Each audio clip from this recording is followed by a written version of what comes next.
Week 16 kicks off from Toronto, where the Argonauts are hoping their momentum from a thrilling victory against the Alouettes carries into tonight. But it won't be easy, as the Alouettes are coming off a statement victory against the Rough Riders at Mosaic. Montreal, Toronto on deck in Game 1 of our doubleheader. Anytime's great for football, but I know when it feels just right. I'm gonna kick back, relax. Watching football on a Friday night. It's Friday! And we're gonna be hard to tame. Eat 'em raw!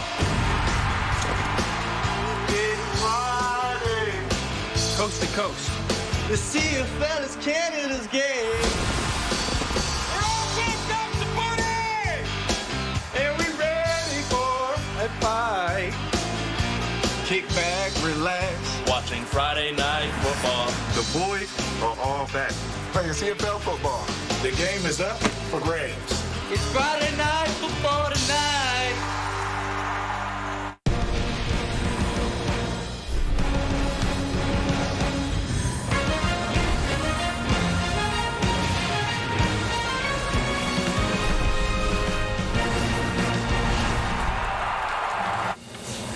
With Nick Arbuckle dealing with a calf issue, the Argos turn to Jarrett Daggy tonight, who makes his first ever CFL start. He said this morning that he woke up feeling kind of dangerous.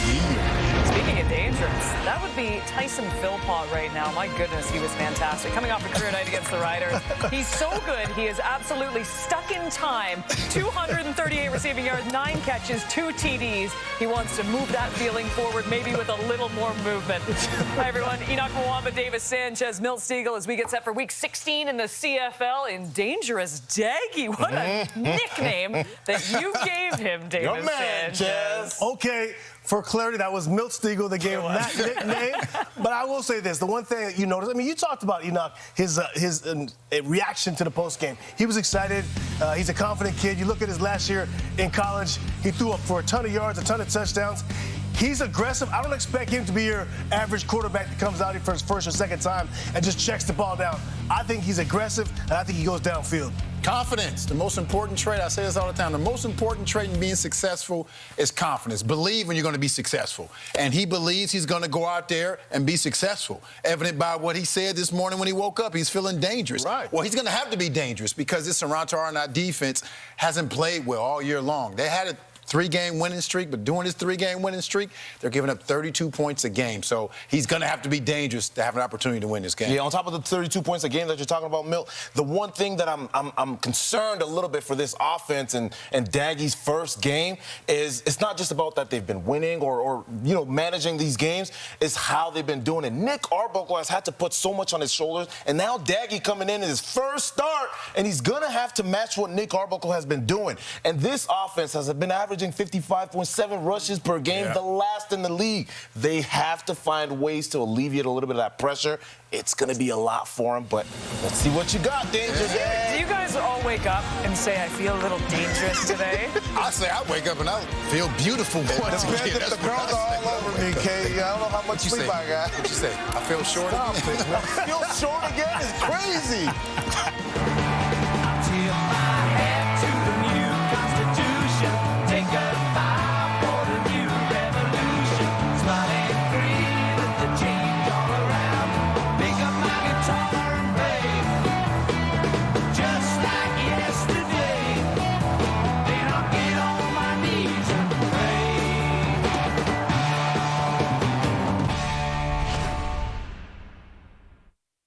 Evan Jones of Winnipeg, this is your chance to win big. Thanks to Save on Foods $1 million touchdown to win. If a kickoff is returned for a touchdown, you could win groceries for a year. If 2 kickoffs are returned for touchdowns, you could win $1 million. Good luck, Evan. Let's get you to BMO and join Dustin Nielsen and Glenn Suter.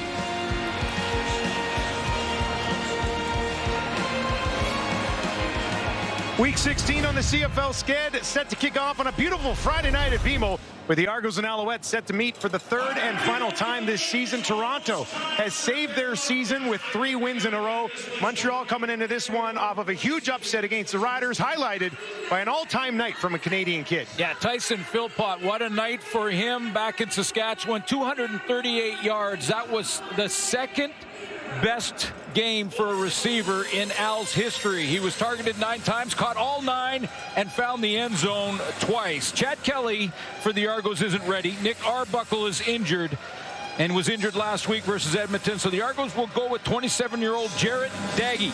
Daggy's been around the league for 3 years, only 1 start under his belt. Yeah, he beat his former team coming in late last week. Ryan Dinwiddie much calmer now than he was at the end of the game against Edmonton. But as I mentioned, 3 wins in a row, critical to getting them back in this playoff picture. Jason Moss on the road so far this year, 4-2, and have won 3 of the last 4 regular season games against the Argos. It's a beautiful 19 degrees at kickoff. Montreal won the toss and will take the ball to get us started. Letcher waiting for this opening kick from Haralahu, and we are underway at BMO here on a Friday night. Thank you very much for joining us. Letcher takes it at the 15 to get the party started. Back up to the 30 and the 35 before he is taken down on the play by Theodric Hansen. Here's a look at MBT. Cloud Bethel-Thompson, 29-37 in his career in the Canadian Football League versus the Toronto. This is just his 2nd start versus the Argos. And this year, 2-4. Big win against Saskatchewan. Snapped a 5-game losing skid to get him back off the injured list. Really helped in that regard. 379 yards passing for him in Saskatchewan. 238 to Tyson Philpott. His 2 wins this season against the Stamps and the Riders. So he has beaten good teams along the way. They'll start it here on the ground. Stevie Scott, who had a big week. Take a look at this Toronto D. And take a look up front first with the Alouettes on offense, and their offensive line improved in the sacks allowed department in a big way. Only allowed 17 so far. They allowed 40 at this time last year, and there's Tyson. What a game. 238, 2 touchdowns. Caught 9 targets thrown in his direction. 9 of 9. A near perfect game from the Philpott kid. Dream game. Bethel-Thompson in trouble, taken down from behind on the 2nd down. Parrish gets there, and it'll be a 2-and-out.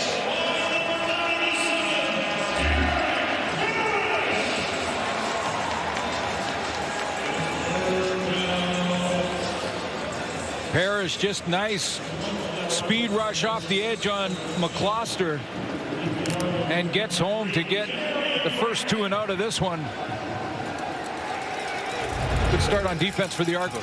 4th sack of the season for Parrish. Joseph Zima, 48.3 per punt this year. We'll have to let it fly early. Low driving kick. Grant waits and takes it just inside the 20. 55-yard kick. Janarian Grant looking for some space. Cuts it back, goes up the middle, and takes it out to about the 40.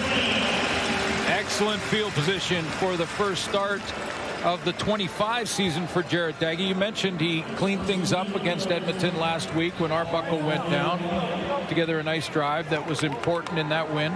Walk-off field goal for the Argos to finish that one. And I think I can say it that Jarrett Daggy is as fiery as his head coach was at the end of that game. They were both very much into celebrating the walk-off victory, no doubt about it. Daggy was 3 of 6 on that final drive of the game. He'll toss it ahead to Mital.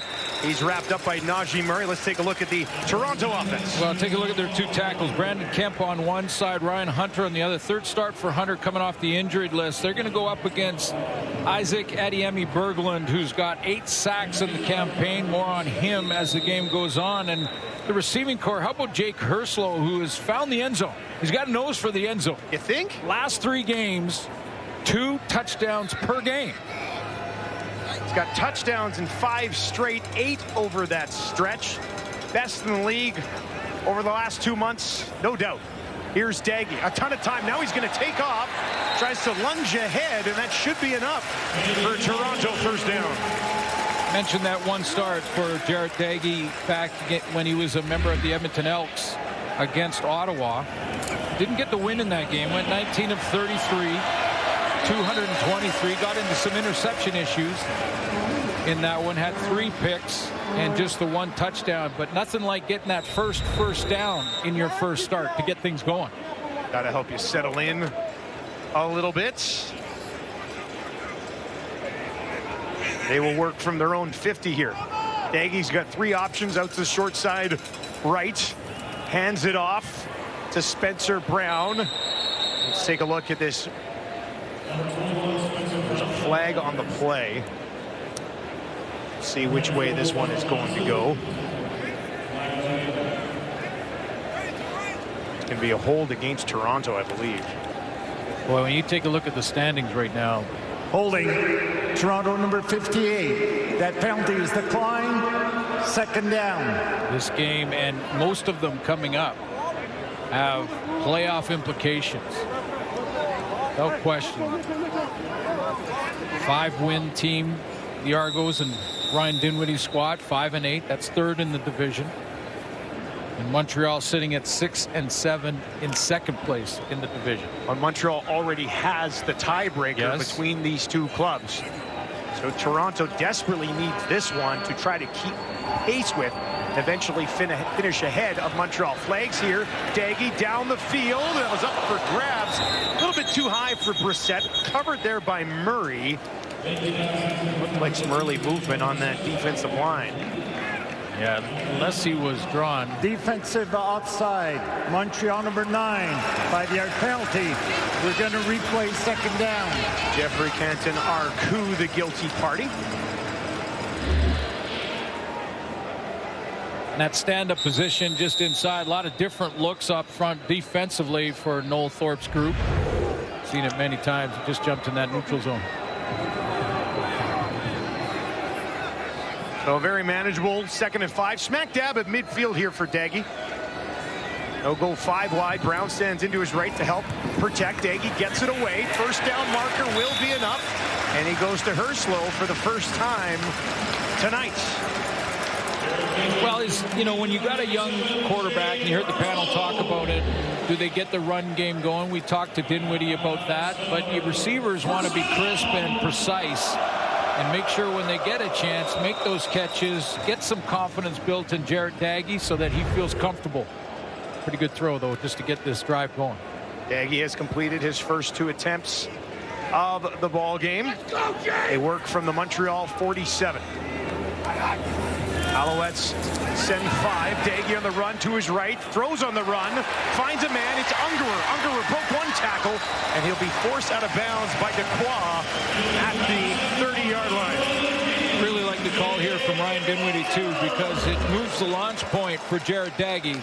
Little play action here. He can bootleg out of there and not just be standing straight in the pocket. Little underneath play action. Now he's going over full roll to the right, and Ungerer makes one guy miss.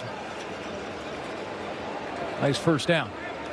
17 yards to Ungerer. Daggy's found 3 different receivers on this opening drive for Toronto. Dequoy moves down from that safety spot, and they will send him. Daggy backpedals, pressure coming in his face, down the field towards the end zone, incomplete. There's a flag on the play back at the 40. He was trying to find Brissett, who was working against Najee Murray. Well, this is early recognition from Jarrett Daggy to realize holding Toronto number 52. 10-yard penalty. We'll replay 1st down. To realize that the safety blitz was coming. You mentioned Marc-Antoine Dequoy coming down to the line of scrimmage. He was on the line of scrimmage and went on the blitz, but Daggy knew he had it blocked up. He had his tailback step out, take the safety blitz, so he knew he could stand in that pocket and throw the deep ball, and didn't connect on it, but excellent recognition for Jarrett Daggy to see that he had that protected. And he went down the middle of the field where Dequoy would have come from as well, had Murray, a linebacker, working one-on-one there against Brissett.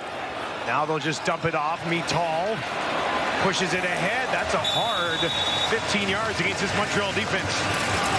Isaac Ediemi Berglund up front, we talked about. We'll see the matchup between he and Kemp and Hunter. The 2 tackles for the Argos on the offensive line. 8 sacks on the season. That's tied with Matthew Betts.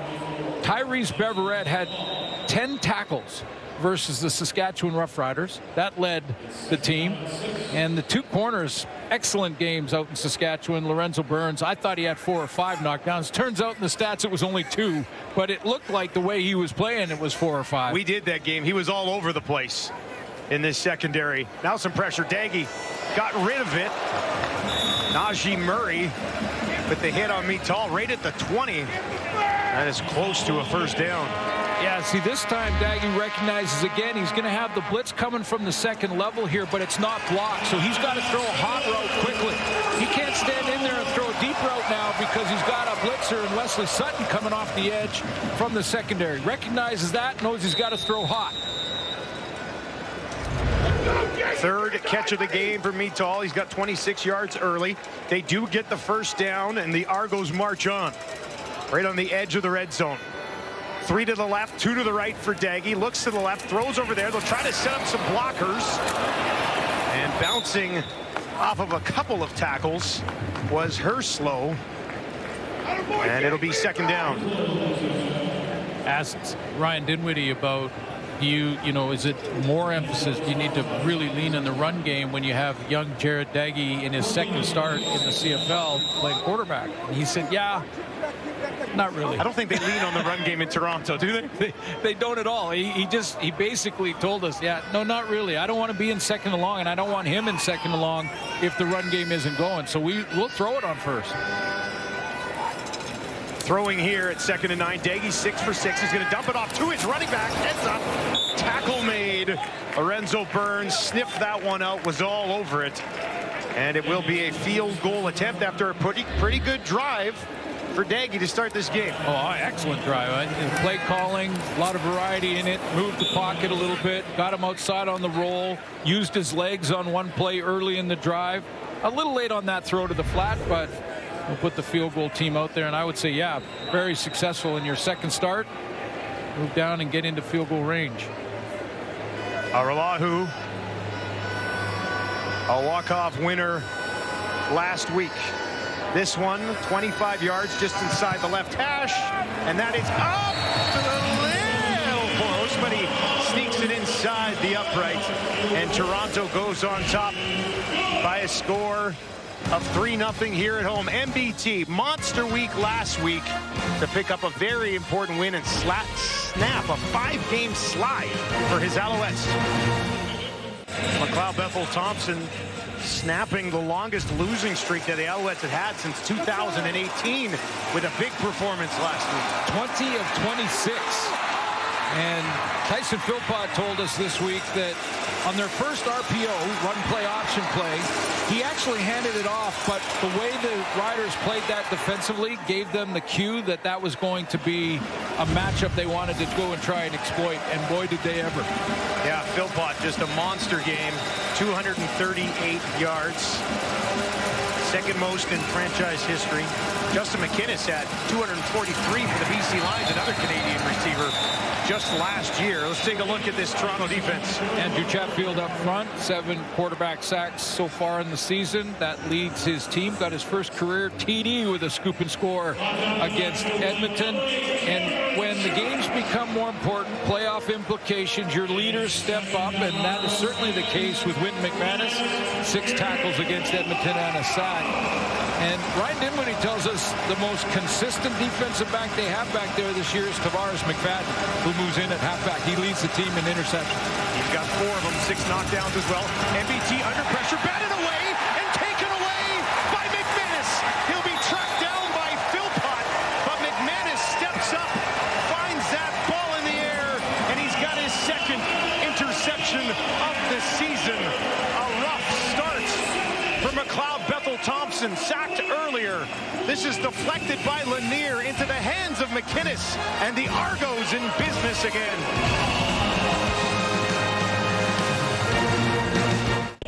Little stunt up front by the Argos right here. Whit McManus and Lanier.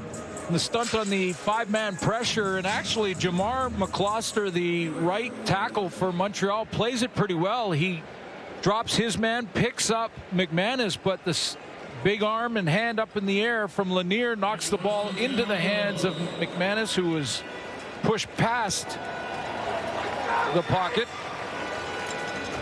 and happened to be in the right place at the right time. Toronto's third in the league with 68 points off turnovers so far this season. This Montreal defense was just out on the field for 7 minutes and now right back out after the turnover. Daggy bouncing around the pocket. Now he's going to try to take off, and it is Oakman who's there to trip him up. Yeah, sudden change for Montreal. They're trying to just hold the Argos to a field goal attempt here. Having to get that touchdown, you get that major, that's the momentum grabber in a big way. But it's a little stunt between middle linebacker and defensive tackle works out well for the Argos. 5th sack of the season for Oakman. And it'll be 2nd and long for Daggy. He's 7 of 7 so far for 53 yards. He'll have 4 options out to his right. Running back goes out to his left. He's going to look to the end zone, lays one out there. And incomplete. Why not throw it in the direction of Herslow? He's working against Lorenzo Burns, and he couldn't find it that time.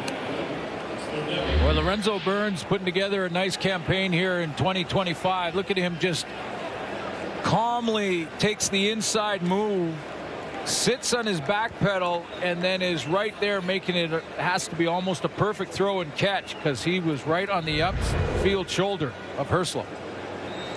Araulahu back to work, made from 25 earlier in the game. That's a win for Montreal. This will be from 30, also just inside that left hash. This time right down the middle. Araulahu 6, Montreal nothing. In the early going, Herslow 8 touchdowns in his last 5 games. Burns had him locked down that time.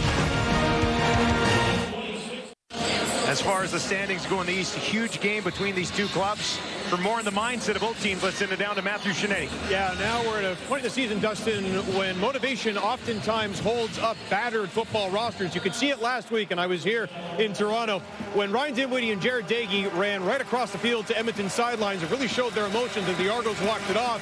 And, of course, we've seen the Alouettes in a 5-game losing streak, and Isaac Adiami-Berlin told us this week that sometimes you have to have a narrative in your own head. But coming into this week, both Ryan Dinwiddie and Jason Moss, even though this rivalry is pretty intense, have been talking about just keeping a level. The one thing Ryan Dinwiddie has said over this 3-game winning streak, this team loves coming to work. And one thing that Jason Moss has said over the course of that 5-game losing streak, we're completely focused and on the sidelines right now, as opposed to last week here in Toronto. Calm, cool, and collected, guys. Thank you, Matt. I have to say, I love your glasses, by the way. Hey, you see Shinetti's glasses? Oh, they're sharp-looking lenses right there. 2nd and 10. MBT almost threw another pick there. This time he's got a man who's wide open. It's his running back who really broke out last week. And look at that. He powers ahead, working against Benji Franklin, and he's got a first down or close to it. Very close. This will depend on the spot. Yeah, 100-yard game for him against Saskatchewan, 125 as a matter of fact. Yeah, interesting what Matthew talked about with these two coaches and understanding the playoff implications of this game, and with Jason Moss coming off the 5-game losing skid. And he said throughout that 5 games, the locker room was strong. They believed in each other. There was a lot of chatter. He said, don't focus on the loss, focus on the work. And they got right back to work and put it together against Saskatchewan. Hand it off again. Nowhere to go this time. The middle was jammed up. Chatfield and Dozier worked together. A little help from Parrish. And they contained Stevie Scott on that one. His 100-yard game last week was the first by a Montreal running back all season. Yeah, it really did get things going. And I was talking to Coach Moss about the matchup. The Riders secondary and Tyson Philpott. He said, you know, the corners in the secondary had nothing to do with stopping our run game. Our run game was pretty solid. 2nd and 11 from McLeod Bethel-Thompson. Deep drop, little bit of pressure on the run. To his right, looking down the field. Heaves one over there. Philpott in the area, but that one was just to avoid the sack. 3 Argos right there in the face of MBT. Ryan Dinwiddie will start. He goes with this conventional 40 defense with 4 down linemen, but he will dress 8, get him in that rotation. A lot of teams doing that now, making sure they have lots of fresh legs on the D-line. Zemo back to work here for the visitors. Ungerer and Janarian Grant in the distance, waiting for this kick. Toronto's defense looking pretty good in the early going of this one. That'll hang up there. Grant takes it at about the 7. Pressure right in his face. And he picks his way back out to about the 25-yard line. Janarian Grant contained. Daggy will have the ball with a 6-0 lead when we return to BMO.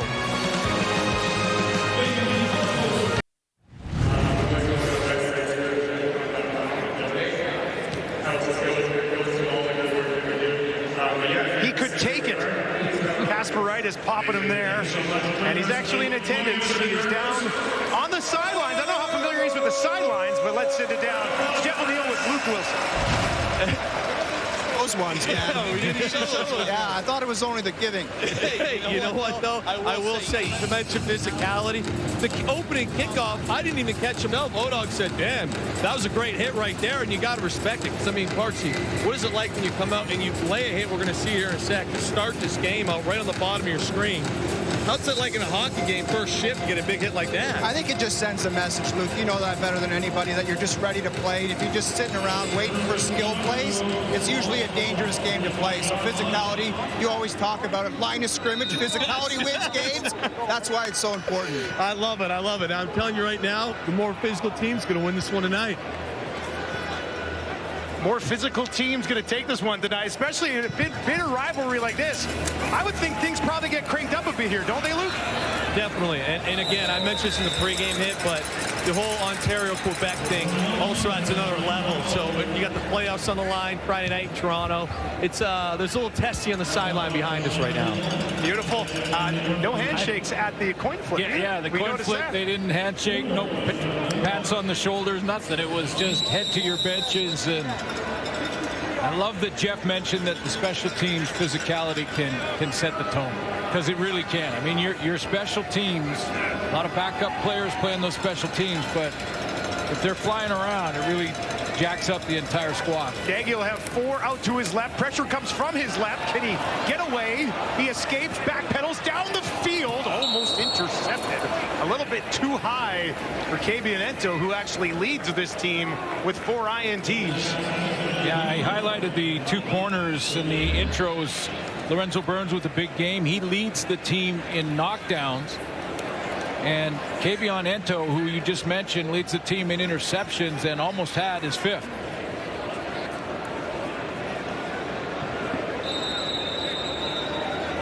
Cut underneath that, 2 receivers in the same area. Not ideal. John Haggerty averaging over 51 yards per punt. Called into duty for the first time tonight. Hangs this one way up there. Letcher will take it just inside the 25. Tripped up, pushes ahead, and then gets finished off by Hansen. Letcher, a little bit slow to get up, looks to be okay. McLeod Bethel-Thompson has started this game 1 of 4 for just 10 yards and an interception. Well, and in fairness to Jason Moss in the play calling department, they have tried to incorporate Stevie Scott, who had 1 play that looked pretty good, but had been stopped on his other carries, putting McLeod Bethel-Thompson in 2nd long. So you've got to give them credit when they're calling the run plays, and if they don't work, look for the quick screens, the extension of the run. Stevie Scott averaged 6.6 yards per carry last week. MBT fakes the handoff, wide open on the far side of the field. It's Philpott, midfield inside the 50, and eventually taken down by Tavares McFadden. Biggest play of the ball game, undoubtedly, for the Montreal Alouettes. 34 yards as they get Philpott going on Friday Night Football.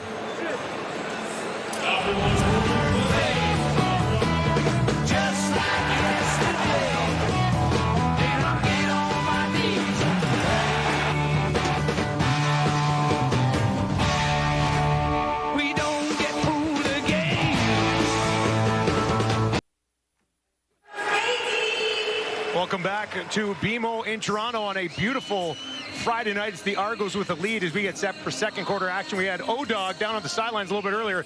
Now the guy who really runs the show on Overdrive, they call you Hazy B, up in the booth. How you doing, buddy? Oh, it's great to be here. What a start. We had Wynn McManus on the show today. Yeah. Interception to start the party here. Couldn't ask for anything better. And you had Ryan Dinwiddie as well, head coach for the Argos. And Brian, I was going to ask you about the end of last game and last week. I was excited about it. I thought, hey, you know what? We don't see it enough maybe in pro sports when they show their emotion. I love it, man. I love Dinwiddie. Listen, it's been a tough year. It's been a tough year for him. The Argos, he's used to winning and winning a lot. He's got to bring a lot to the table, right? They might be short on talent in certain areas because of injuries, and I love the way he coaches. McLeod Bethel-Thompson, deep shot, far side. McFadden steps in. Did he take it away? NBT has already thrown one interception in this ball game. A conversation amongst the officials. McFadden has had a sensational year.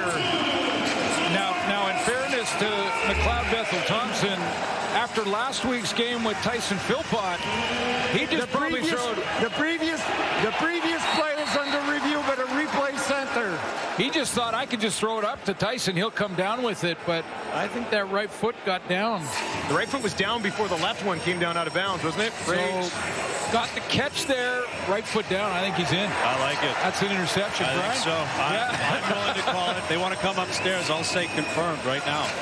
So I got to ask you with the group, because I was watching the show all game long, or all before the game started tonight, and when you guys go out, who picks up the tab? Here's the truth. It used to be Jeff O'Neill. Okay. And then he had shoulder surgery. Now he's got the alligator arms. He brings nothing to the table. Nothing. Noodles is very, very philanthropic. He's a Westerner. Yeah. Okay, right? come on now. You know Noodles. I got to be honest. I'm trying to catch up to these guys. They played in the NHL. They got a lot more money than I do. So I'm not quite at their level, but I'm chipping away year after year. Let's find out. Upon review by the replay center, the Toronto player intercepted the ball in the field of play. It will be Toronto's ball at the 10-yard line. They called it. They called it. There you go. Job. 1 for 1. Who's the practical joker in the group? It's probably the O-Dog. Yeah. You know, when he's in the mood. The thing is, he's willing to give it, but he doesn't take it that way. Right? Those guys are tough to work with. They're very difficult to work with, and that's the way it works with us. Daggy's going to start here. They're going to try to get the run game going. They don't really do that in Toronto, just 55 yards a game, but they'll hand it off there. So, Brian, you had Keith Pelly on the panel today, and I thought it was a great conversation about the partnership now with the Buffalo Bills and the Argos. You know, I think there can be a real upside, but you asked some good questions about the position of Argo fans. Yeah, and I think, listen, the Argo fans have been here before Leaf fans were here, before Blue Jay fans were here, before Raptor fans were here. Their history is well stated. We all know it. Yeah. And they're so passionate Argo fans. And I think, you know, unfortunately, if you're an Argo fan, you realize the Leafs get a lot of oxygen, the Raptors, the Blue Jays. You don't want a team from Buffalo taking up more oxygen when you're already competing within your own market. There's some pressure, and Daggy is taken down. And no surprise, Adeyemi Berglund, that'll be his league-leading 9th sack of the season. Yeah, tied with Matthew Betts coming into the season, or into this game, I should say. And little inside move, gets home, number 9. You know what, I want to quickly ask you. You've been broadcasting for a long time. Were you in a booth along the way, or was it mostly show hosting? It's always been show hosting. Really? I don't think I could do what you do. I was going to say, would you want to be in the booth? What you guys do is so incredible. The amount of information you have to have, how quickly it's pacing. I'd be jamming up names. I'd be overthinking things. I don't think I could pull it off. Hey, we do jam up names sometimes. Nobody's perfect. This will be bouncing towards Letcher. Does manage to take it cleanly at midfield. 48-yard kick. Look at that burst. They will track him down and take him down. Brian, the show is great. It was a great discussion with your guys on the panel, and thanks for coming with us. I can't thank you guys enough for having me up here. Truly a highlight, and you guys are the best. Enjoy the rest of the night.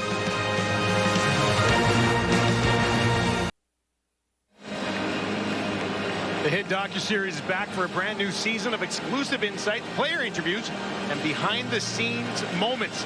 The rebuild inside the Montreal Canadiens. Stream now on Crave. There's the third member of the Overdrive crew, Damon McLennan, Noodles, former National Hockey Leaguer, heck of a hockey analyst as well, here with his family tonight. I asked him a question that you want to avoid. Just a second. NBT under pressure and taken down. Lanier in the Argos defense. Yeah. Man, are they stifling the this evening. Stepping up big time. Lanier's got a sack now and a knockdown that led to an interception by Wynton McManus. And he's making it difficult for McLeod Bethel-Thompson. Just beats his man on the outside and doesn't allow Bethel-Thompson to escape. No, but I asked him, is McDavid signing in Edmonton or what? He was as hesitant as you were to talk about it. I mean, this is a CFL broadcast, Sue, so I don't think we need to worry about Connor McDavid right now. Okay, we'll move on. As an Edmonton guy, I've had enough. MBT down the field. Look at this. Oh, no.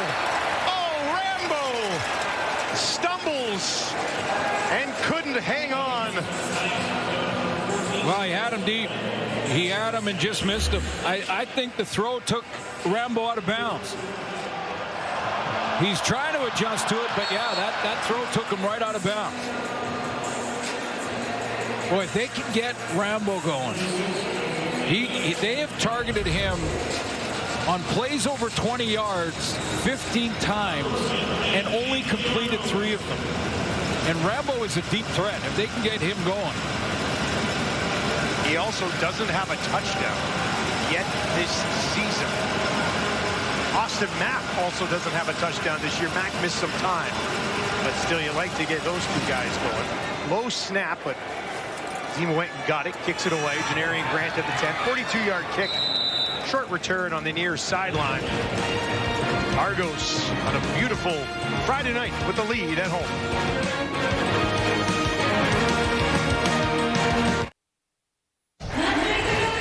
Well, let's flash it back to Week 4, 2023. Nagy's first and only other CFL start through 3 interceptions against Ottawa. For more on him, let's send it down to Matthew Shinetti.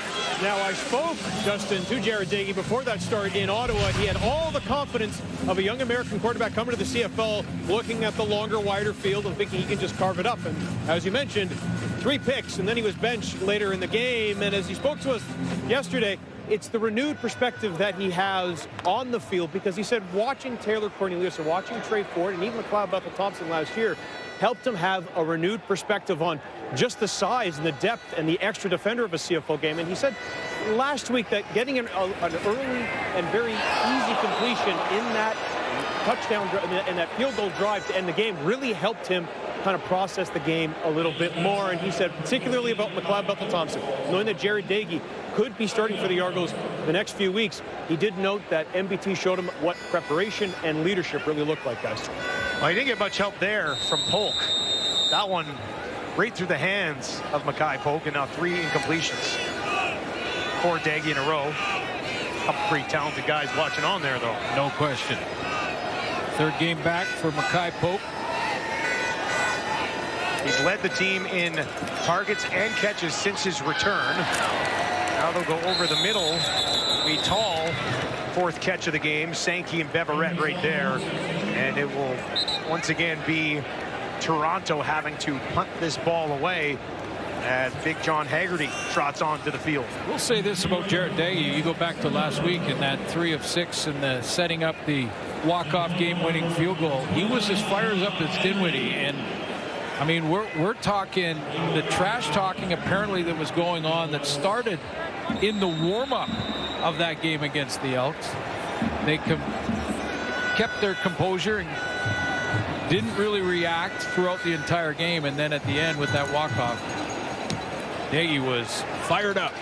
Letcher will watch it bounce.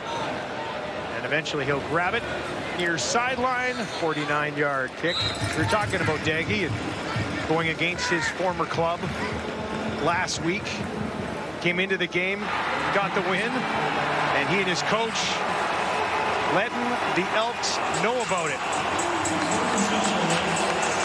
Yeah, pretty fired up. And we asked. He's doing, you cut me? You cut me? You cut me? Yeah. Yeah, we asked Coach Dinwiddie about it. He said, after the game, he went in and actually apologized to the team. But I think Brian mentioned it. I've talked about it all week long. It's okay to show your emotions sometimes. MBT hit as he throws. Finds Philpott, who tries to cut it back through 2 defenders. Picks up some extra yards. Willie Drew making the tackle. McLeod Bethel-Thompson taking some punishment on that pass.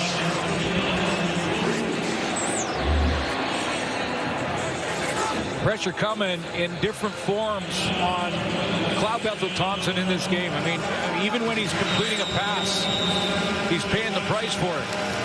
Those hits add up as the game goes on. And good job of Brandon Dozier finding the target area. Patterson into the game on the second and short. He had 2 touchdowns last week against his former club in the Riders, and what was a pretty impressive victory for Montreal, silencing a big crowd in Mosaic. Yeah, I thought the Alouettes defensively got their footing again. It just seemed with the changing that was going on in quarterback that they couldn't really control. Anyway, Coach Moss said, you know, it felt like the defense really set the tone in that Saskatchewan game, and then the Cloud Bethel-Thompson to Philpott worked pretty well. This time it will be Scott pushing ahead. That is his best carry of the ball game, and he just really sort of announced himself last week, didn't he? Yeah, when he got his opportunity, Sean Thomas Earlington out of the lineup, had a chance to, when Travis Tice went down, get the entire game. And asking Coach Moss about him, sort of his arrival, he said, we always knew he's been a great player. It's just a matter of waiting his turn, because the guys ahead of him had earned the job. Got his turn last week, made the most of it. Now they'll go back to Philpott, and this is very close to a first down. We'll see where this ball is placed. Team high 3rd catch of the game for Philpott. They're going to take a closer look at this. They're going to call for a measurement. Forward progress. Although Cam Judge was there immediately. That's one of those trades that worked for both teams. Flo Rimolade to Calgary for Cam Judge. Now Flo's hurt. We hope he makes a speedy return, but boy, that's been a great trade for both teams. Sometimes it works out that way. Sometimes when you trade great players for great players, it just works out over both sides. Yeah, we shouldn't be surprised by it, but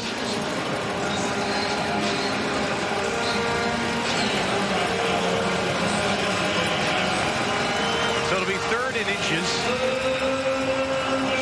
Who just took care of business moments ago, back in to attempt to do it again from the Toronto 44. Can the Argos find a way to make a stop here? Patterson, initial push, should be enough. But speaking of Stevie Scott and waiting his turn in Montreal, 4 different NFL stops, a couple stops in the USFL, 1 stop in the XFL, trying to get that opportunity. And a couple of young guys, both teams, Jared Daggy for the Argos, Stevie Scott, going to take full advantage of this opportunity when they're actually on the field. I liked his patience last week. Yeah, for a big guy, and then you mix in the patience that he had in the first when he found a hole. Looked like the full package. Now they'll get it out to Philpott, turns it upfield. And he eventually is tripped up by D'Arcangelo. But MBT not hesitating to go back. Philpott's been targeted 6 times in this game. The rest of the team, just 4 times total. And only once deep, and that deep one was intercepted by McFadden. So those pitch and catch deep balls, maybe they've changed it up now and got Philpott on some of the swing screens. This will be a 2nd and 4. Philpott again. Heavy collision, bounces off of it, trying to push ahead. And he's got his 5th catch of the game. The Argos are going to argue the spot. This is what Jeff was talking about. A little bit of physicality, not on the teams this time, but it's good football play. Philpott keeping his feet, trying to keep fighting for more, but Ran into Sluka here, didn't he? Sluka, Judge get involved? No, Sluka was the leader in that one with McFadden. Got the first down. Drive marches on. Now they'll get it out to Snead. First time today for him. Makes a move. Cuts it back. Takes it down inside the 30. And then is hammered from behind at the 25. So the Argos come out. They put a ton of pressure on McLeod Bethel-Thompson. Even in his completions, he was getting hit pretty good. So Jason Moss goes, okay, we got to relieve some of that pressure by getting either Tyson Philpott, doesn't matter who really, could be the back, could be Stevie Scott, little play action, get it out of his hands quickly. Let's allow our quarterback to settle in, even with these quick throws, and we'll let the receivers or running backs do the rest of the work. Ninth play of the drive for Montreal, their best of the game. Back to Scott, picks his way through the defense, and he's got a first down, and the Alouettes are inside the red zone for the first time tonight.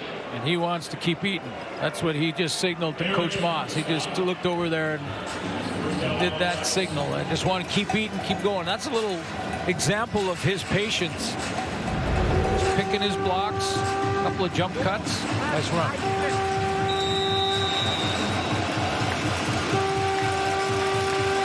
Montreal 53% inside the red zone this season, 17 of 32 they finished off. MBT rolls to his right, decides to go to Philpott. Throw is low and incomplete. Just rushed that. That play was designed, you could tell, which is why I circled Philpott, that he was put on the single side by himself so they could isolate him. They take the back out of the back, put Philpott here in that little push to the flat, see if he can get him in space. And had he made that catch, he only had Benji Franklin to beat in the open field.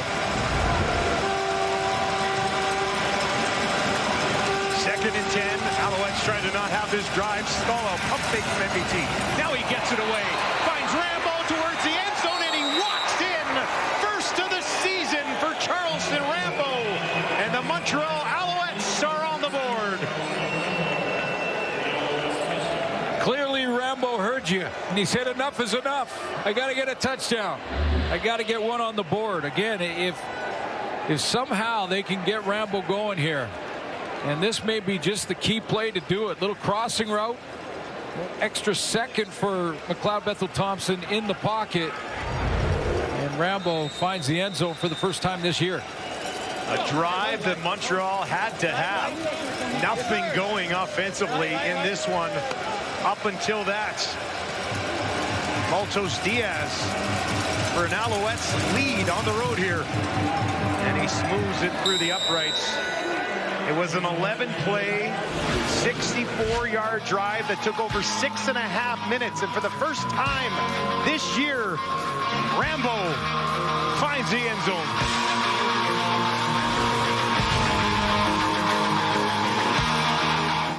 Coming up at the half, we're going to give a lot of love to this Argos D, but all of a sudden, Montreal right there. And I don't know if anyone's heard, but for the first time this season, it's the Stamps, it's the Lions. Ooh, the storylines. We'll break it all down. They might say something. Maybe not.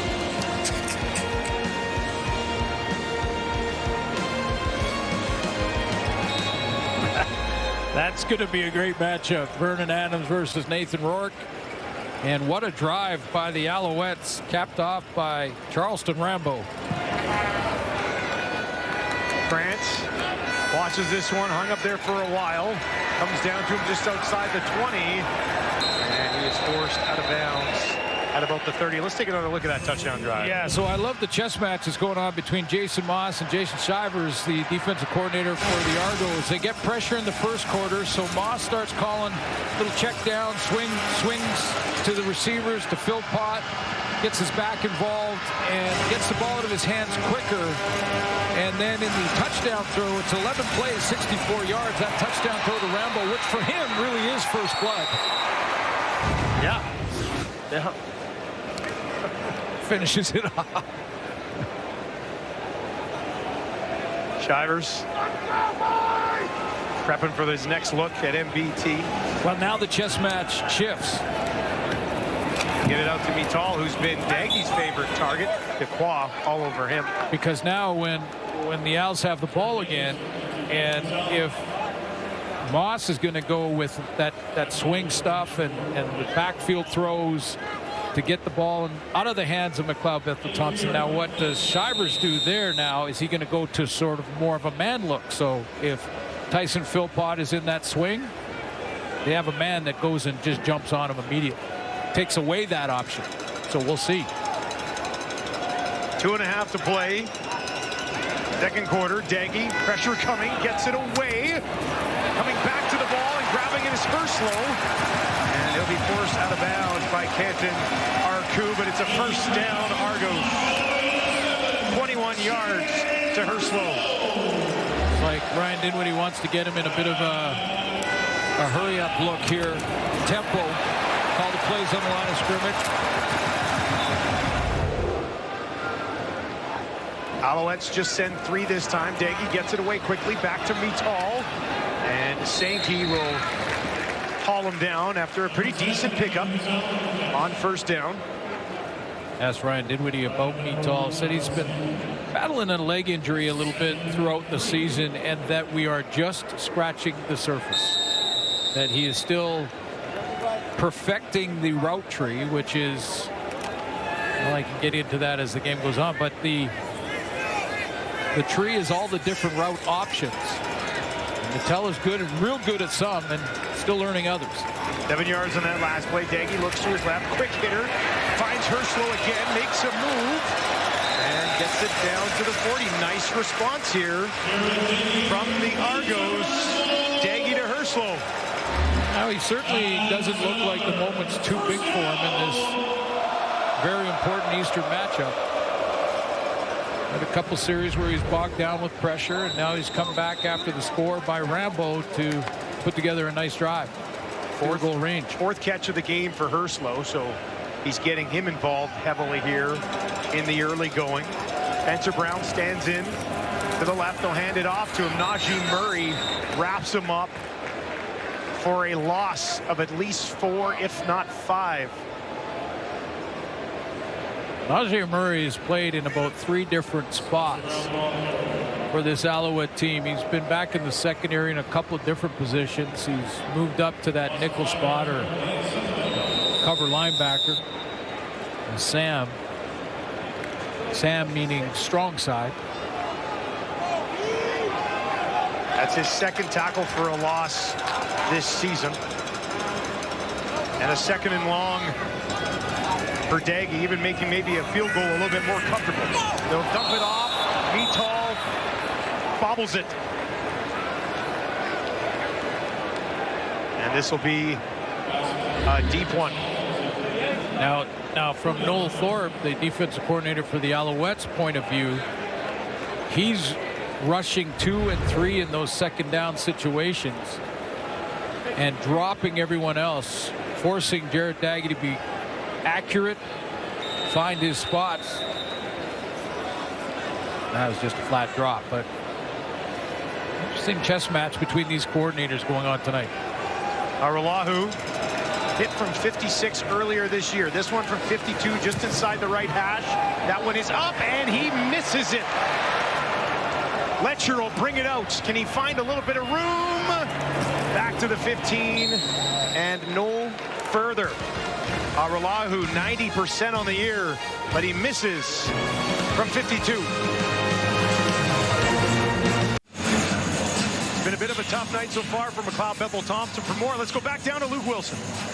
Dustin, one of the things, and I've said this before, if I'm McLeod Bethel-Thompson right now, I want to manage this game. And I know game managers are considered a bad thing for quarterbacks, but I am the opposite of that. And we're going to look at these 2 turnovers here. It's a 4-man rush from Toronto here. That's it. Your O-line gets beat. We try and make a play that's just not there. It leads to a turnover, leads to points. Later on, it's a 4-man rush. They drop 8 guys. It's very, very difficult to throw here. Nobody's open. I get that, but we force one in, and it's another turnover. Again, manage this football game. You're facing a 3rd-string quarterback. And when you have your defense playing the way that you are as well, you don't really need to do anything special, do you, Luke?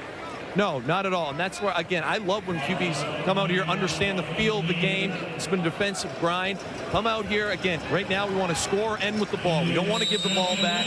Manage this football game, get a win on the road. Win on the road would be huge and puts yourself in a great spot. Yeah, when you're racing in the standings with the Argos. And to Luke's point, I think that's probably why Jason Moss went to that quick game. I mean, you know, getting the little swing passes to Tyson Philpott. Second down here. Like goes that. Over the middle, and that is a first down. Sibusu gets involved that time. You know, to eliminate some of those mistakes made early and try to manage the game, as he mentioned, and make it higher percentage throws just to get him settled. The deep shots he was taking last week, the guys were wide open. Yes. Not the case right now against this Toronto defense. MBT over the middle again. Nice little one-hander from Stevie Scott. Bounces off of a McManus tackle, which is not easy to do, and is close to a first down. Might be marked just shy.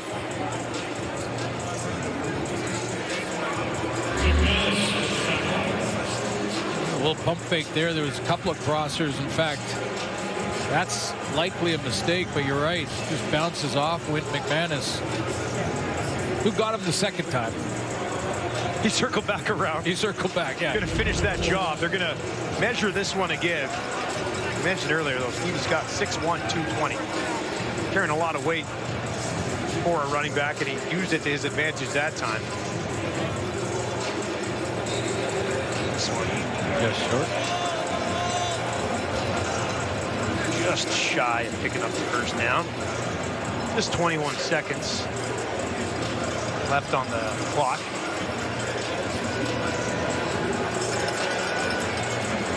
Jason Moss and his club snapping that 5-game losing streak last week. Still find themselves second in the East, having won 2 games against Toronto already. This would give them some significant breathing room. Second and inches from the Montreal 37. Toronto sends 4. MBT down the field, over the middle, intercepted again. Oh, how about that, Sluka? Sluka takes it away inside the 40, inside the 35. And I'd have to say, that's not managing the game, which is what Luke was just talking about. No, this is the opposite of managing the game. What we just talked about here. But, yeah, I mean, first of all, second and inches, you got a bit of a drive going. You got a first down on the last play. Second and inches, you got a chance to get a new set. Just 4-man pressure, a little stunt in the middle, but Chatfield gets a little bit of pressure on the outside, and there's the throw right into coverage. Sluka takes it back, his second on the season. Second of the year for Sluka, as Suits mentioned, and right into field goal position. Basically free points for the Argos. If Haralahu can knock this one home just outside 35. And that one snuck inside the upright. And the Argos, thanks to an interception from Sluka at the end of the half, will lead 9-7, 3 interceptions in the first half for McLeod. Bethel Thompson just simply has to be better. Well, he, as Luke mentioned, did not manage the first quarter. A couple turnovers there, and just tried to force one down the field on second and inches. This is the first one. A tip at the line of scrimmage by Lanier went into the hands of McManus. That led to points, and then another one on a deep shot, trying to get it to Tyson Philpott, who, you know, at times can win that jump ball, but not that time. It was McFadden. Actionetti standing by with Anthony Lanier. You know, Anthony, I was thinking the amount of pressure that you've been able to put on in the interior has led to some turnovers, and it happened right there with that pick that Sluka got. Was that really the game plan going into this week? No, it's everything been team effort. Play 1 week at a time and play together. That's been our biggest push. All us together. All us are being like family. Everybody's on the same accord, whether it be talking on our plays or talking on our movements and the things we have to do inside the play, making sure that all us on one accord and being together. One thing also that Jason Shivers was telling us this week is 2 and outs are so important to this defense. How critical are they going to be in that second half? It's always going to be critical. 2 and outs gets the offense back on the field, and the longer the time the offense has with the ball, the more points we can put up on the board. Appreciate this. Appreciate you. Well, Kate, Argos up 2. We knew it would be a tight one. Matthew back alongside Enoch, Mohamed David Sanchez, Milt Stegall. Enoch's loving his life right now because we've got ourselves a fine little defensive battle. And let's start with the Toronto Argonauts just setting the tone in this one. We'll talk about MBT up and down, and clearly not the way he wanted to end that half as well. But Milt, when that comes to the Argonauts defense, I mean, they're making a statement in this first half, and they ended that way as well. And this is exactly what they needed to do. Coming to this game, you're talking about Jared Dagey. He's a third-team quarterback, let's be honest. So they couldn't expect him to have the same production as they were with Nick Arbuckle, who was putting up so many points. So this defense came in and said, hey, guys, we got to do a better job. We've been giving up 32 points a game.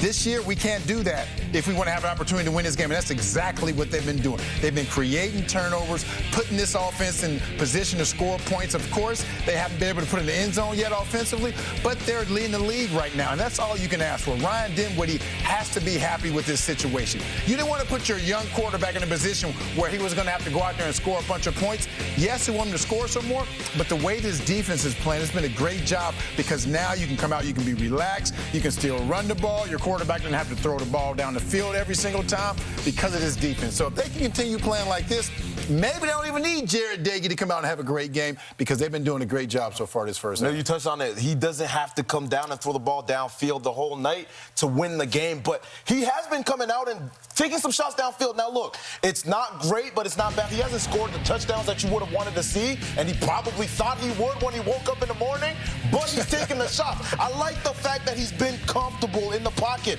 He's taking his time. He's got some poise. He's not out of place. Obviously, you want him to connect a little bit more and execute a little bit better, but you look at the plays that are being called right now, they're taking the shots because Dinwiddie has confidence in him. I would love to see a little bit more Kevin Mattal get involved in the little plays down the field. This is a guy that's going to actually help him and be an outlet for him and take a little bit more of the pressure. The defense is doing its job. Right. Kevin Mattal, I think, is a guy that's going to help Daggy going forward as well. I mentioned MBT right off the hop, and Luke was speaking about him as well, too. And you watched last week's game, and you watched the highlights, and you're like, okay, he was at 379, 3 TDs. He looked unstoppable at times. And this one, he's got 110 so far, but he's already thrown those 3 picks. That's the first time, by the way, he has thrown 3 since November 2021. And ending a half like that, too, I mean, when it's already going bad, you thought you had a little momentum. You certainly don't want to backtrack, Chaz. Yeah, MBT's in the locker room right now trying to find where Saskatchewan's backup DBs were. He wants them out there right now. And to bring those 2 guys back out there again. Now what? Come on, man. Anyway, so look, MBT, the difference, you guys said it, the defense has been playing well, and Milt, you alluded to Jared Dagey being a third-string quarterback. Mac Beth should be the difference. Right now, he's taking sacks when they're in the field position. He missed this throw right here. You hear Charles Rambo, watch the interaction. Rambo, you hear him say it, I'm wide open. He says it to Davis Alexander. He says, I'm wide open. And Davis tells him, no, you gotta make that play. That's you. You gotta make that play. So I don't know who that was, but it sure looked like he threw out of bounds again. And then finally they didn't connect on this one. But the difference in this game, if 2 defenses are playing well, you got a third stringer against a guy that's accomplished like Mac Beth. Mac Beth has got to be a difference maker. He can't be making mistakes and missing easy throws. Some backup cornerbacks. Hey, I just looked at the box score. to defend themselves, Chad. Tavon Campbell, tape yourself up. Get out there, buddy. All right, we got ourselves a 2-point football game. Coming up after the break, we'll break down the big Western battle between the Lions and the Stampeders.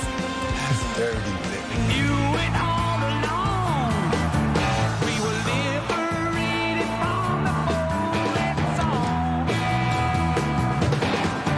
And the world looks just the same. History ain't changed. Cause the banners, they all flown in the last war.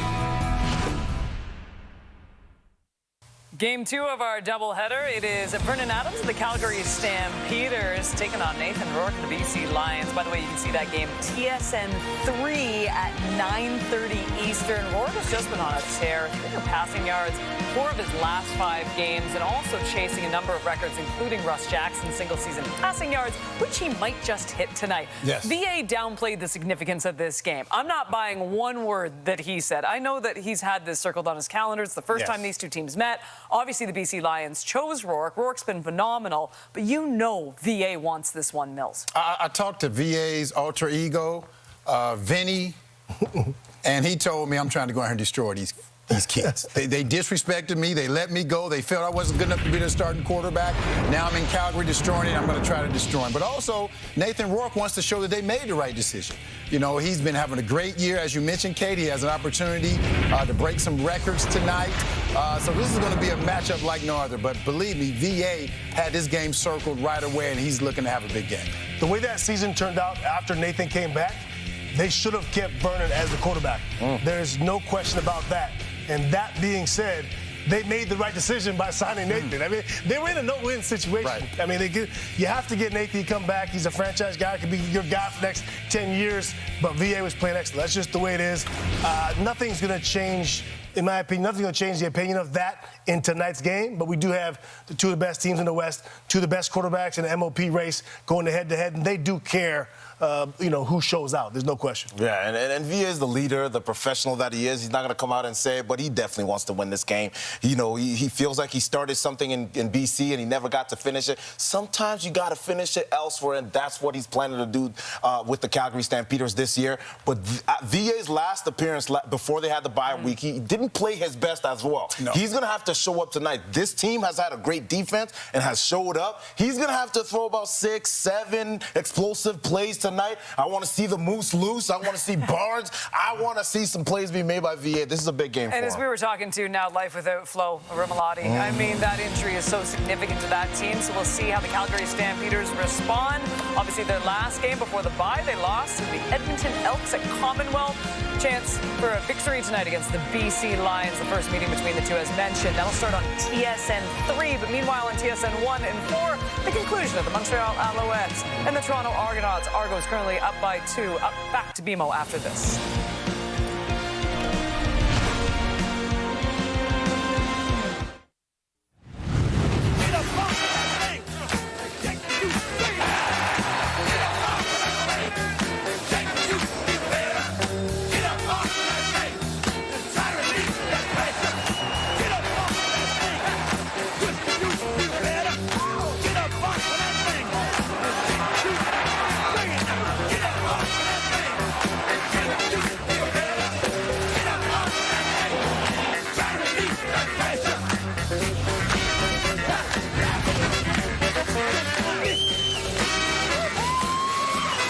Defensive battle so far in Toronto. The Argos lead 9-7 over the Montreal Alouettes. Charleston Rambo with his first touchdown of the year, standing by with Matthew Shinetti.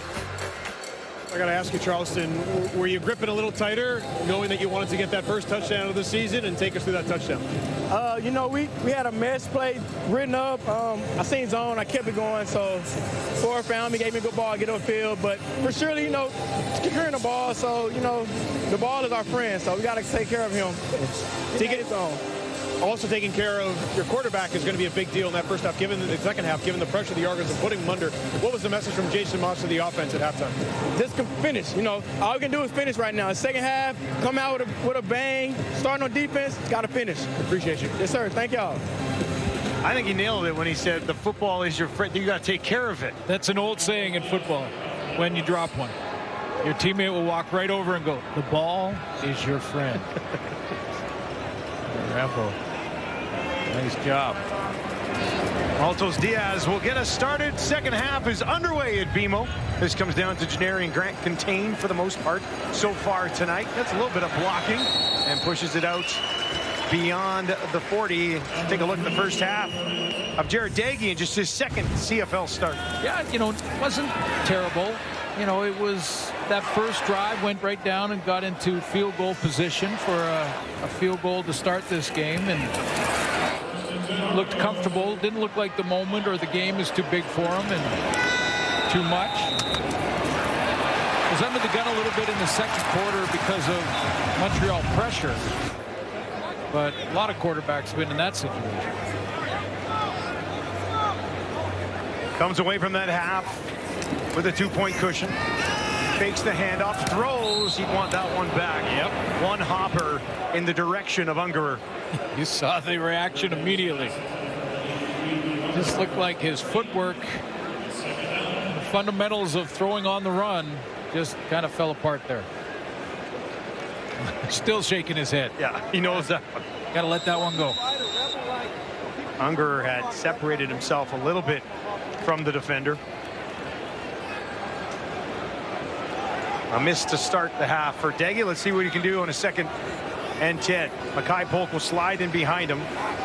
Polk does not have a catch yet in this game. Deep drop for Deggy. He steps up, wants a deep shot, takes a deep shot down the field, incomplete. Dequoy working against Mittal, and Dequoy wins that battle.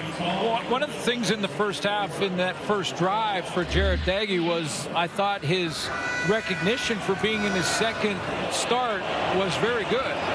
That he wasn't throwing into coverage, that he knew when he had a blitz blocked and when he didn't. That time, safety Marc-Antoine Dequoy was back there the entire play. I mean, he was in the middle of the field ready to play the football, and he threw it into cover. 5th knockdown of the year for Dequoy. Does not have an interception yet. High kick here, hangs up there, backs Letcher up a little bit. They'll have to take it just outside the 10. And he's wrapped up after a 55-yard kick. Dozier on the tackle. Well, a tough first half for McLeod Bethel-Thompson. I'm with Kate in the panel when Kate said, you know, last week he was 20 of 26, 379 yards, 3 touchdowns and no picks. And then what happens? You know, and I heard Davis on the corner saying that wasn't very nice. But anyway, tough first half. It was pressure in the first quarter from the Argos defense. A lot of pressure in the first quarter. That caused the problems. One knockdown that tipped to McManus. It's actually pretty impressive that he threw 3 interceptions. They're only down 2. Yeah. I mean, look after the football, and this is still a winnable game. Starts it on the far side. Austin Mack. Not a bad idea. First catch, first target of the game for 81. Yeah, no question winnable. And in fact, you know, Jason Moss could say, hey, last week when the Argos played Edmonton, they were a -5 and 1 in that game. So it does happen. Not very often. You want to be on the wrong side of the giveaway takeaway, but it does happen, and the Argos did it last week. 15 yards to Mack. Now MBT on the run. Do not see that very often. Tackle made by Winton McManus, and that'll bring up a 2nd and long for the visitors.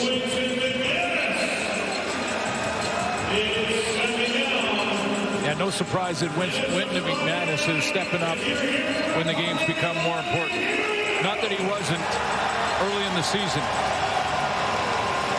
50 defensive tackles for him, a couple interceptions now in the season. He had 6 and a quarterback sack versus Edmonton last week. A 2nd and 9 for Bethel-Thompson. Argos send 5. MBT in trouble, has to throw it away. Ricky Correa causing all types of issues, busting through that offensive line. This is the pressure that we talked about in the first quarter that was causing problems for McLeod Bethel-Thompson. Lanier gets up and takes away the check down with his hands in the air.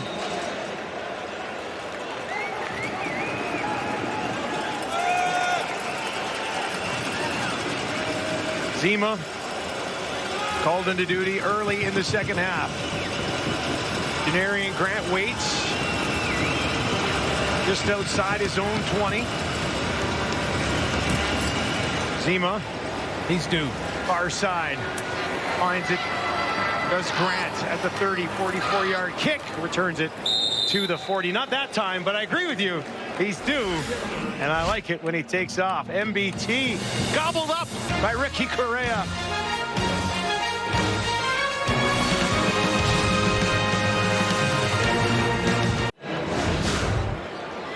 Get ready for AEW Collision action airing live from Toronto. Tune in tomorrow at 2 o'clock Eastern, 11 a.m. Pacific on TSN. AEW Collision tomorrow. So you have to use a wrestling push, right? Nice. Yeah. All right. Daggy, 12 of 18, 96 yards. Works from his own 40. Takes a look down the field. He's in trouble, and he will be taken down. Held on to the ball. Staffa Johnson is there.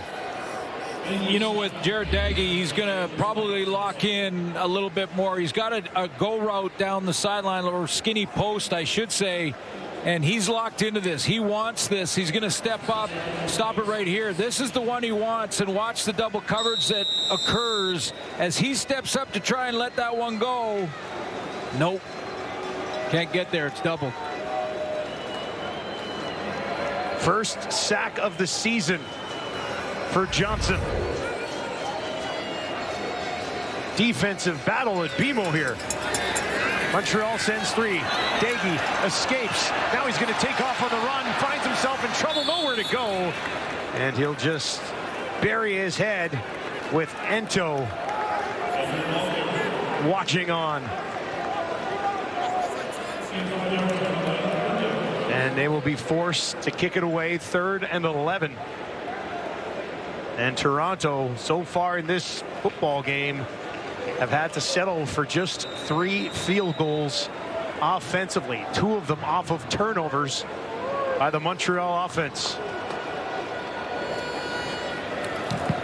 Haggerty hangs it out there. Letcher will take it at the 30.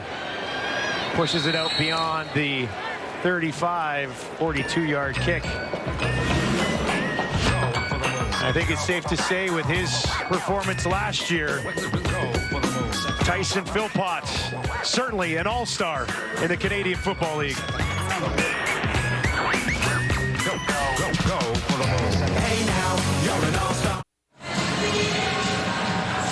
Tyson Philpott, 5 catches, 57 yards tonight, coming off a career high last week. He could not be stopped, could he? No, he couldn't. And yes, there were rookie corners for Saskatchewan out there. Rafal Axume had a tough night against an all-star receiver who had the 2nd biggest night in Montreal Alouette history for a receiver. 238, 9 of 9. 2 touchdowns. MBT had time. Now he's in trouble, and he's going to be taken down from behind by Dozer. So you're wondering if he's 2nd after 238, who was 1st? Well, 1st was Hal Patterson, and I'm not sure that record's going to fall. I think 338 is safe. That's a night. I joked earlier before we were on the broadcast, I hope my grandpa had him started in fantasy that week specifically. 338. Well, did you have Philpott last week? I did. That's a pretty good night. I think I actually went against Philpott. 2nd and 12. You got to call me on some of these. McLeod Bethel-Thompson throws it low. Sibusu goes down to get it. It's incomplete. Wouldn't have accomplished anything with it anyway. And that'll be 3rd down. And Zima will have to kick it away again.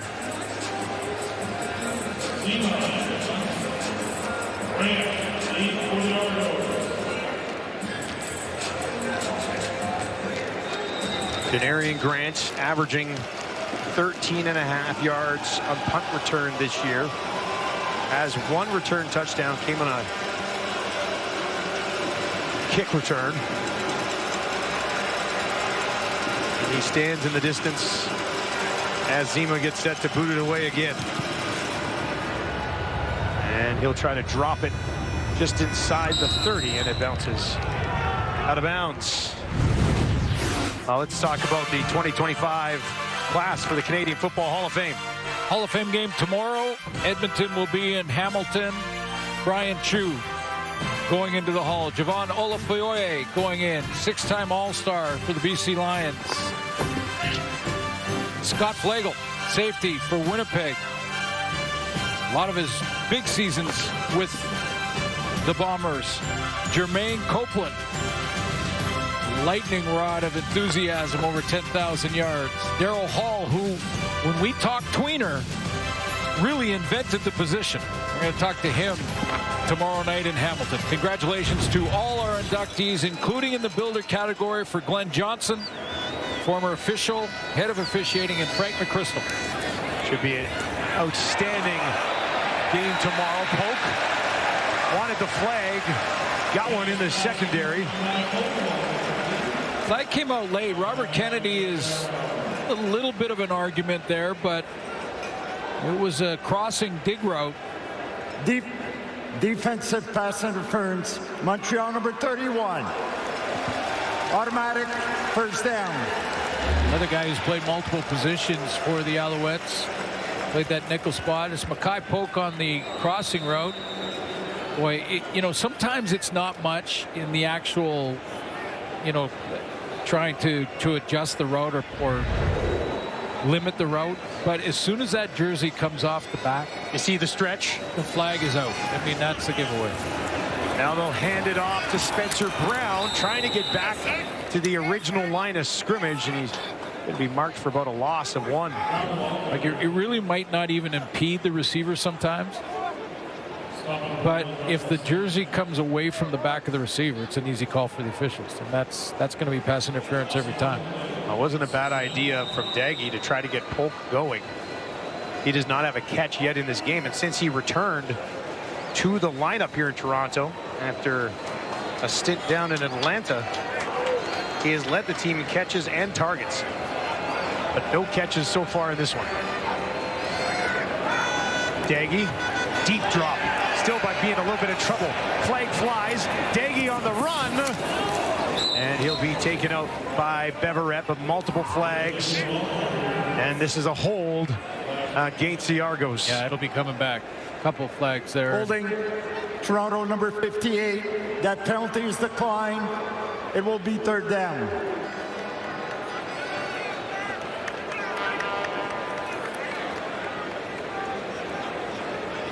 Anthony Vandell was working on Isaac Adiemi-Berglund. And when Daggy escaped, play took too long and the holding occurred.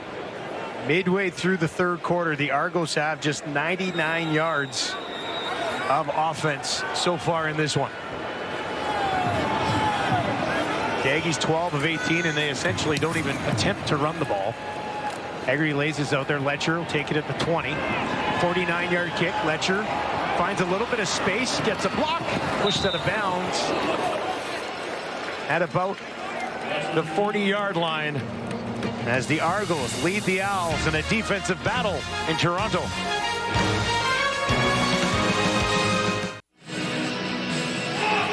Jason Shivers, the defensive coordinator for the Argonauts. It's a good night to be a defensive coordinator in this one. For more, let's send it down to Matt Shinetti.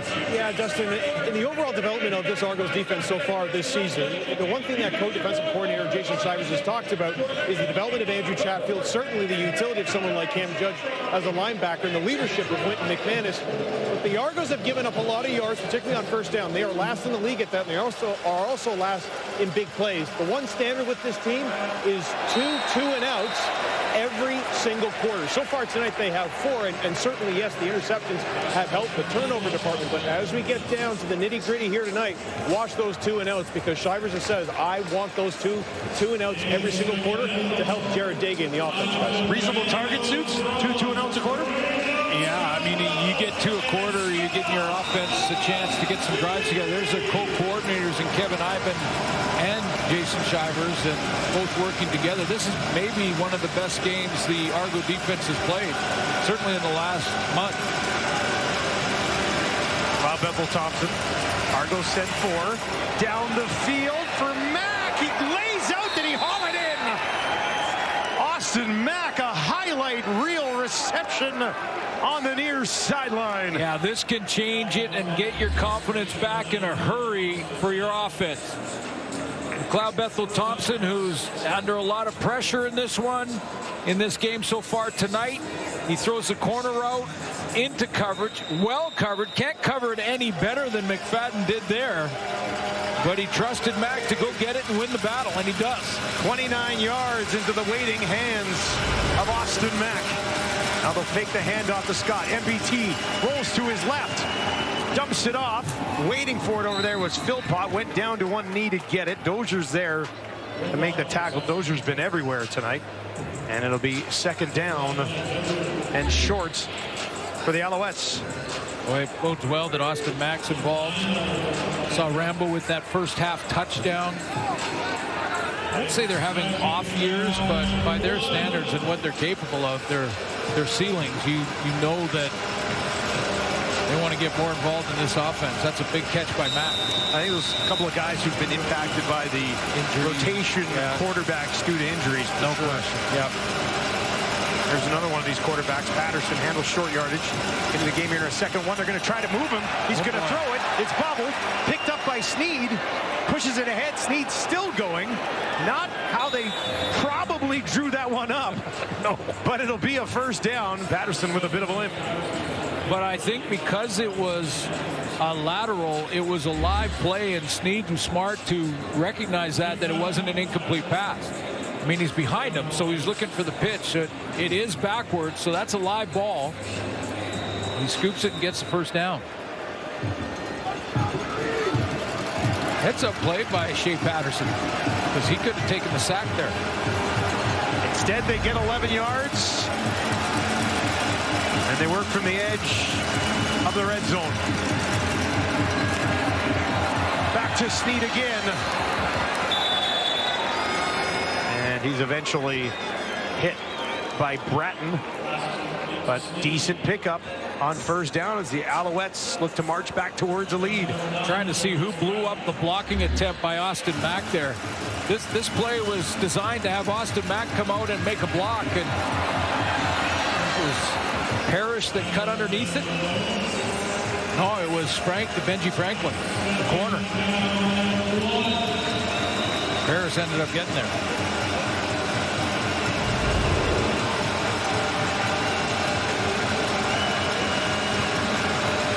Patterson with a bit of a limp. Back in, trying to find a first down. Has it. Down inside the 5. And Sluka with a touchdown saver there, as Patterson was looking for his third touchdown in the last 2 games. Just off that left side. See how well blocked up front. Nice kick-out block. I think that was Delar who gets the kick out, the fullback on Bratton. It'll be first and goal. Patterson stays in the game with the ball on the Toronto 2. He's going to throw. He's pressured. Throws it low. Stevie Scott, the running back, had no chance at it. And it'll be second and goal from the 2. Yeah, he had a trouble with the snap, I think. Shea Patterson had to kind of regroup here. It looks like, let's see if it was a clean snap. Yeah, he juggled it for a second. Chatfield was closing quickly anyway. Even if he doesn't juggle it, I'm not sure he has time to complete this.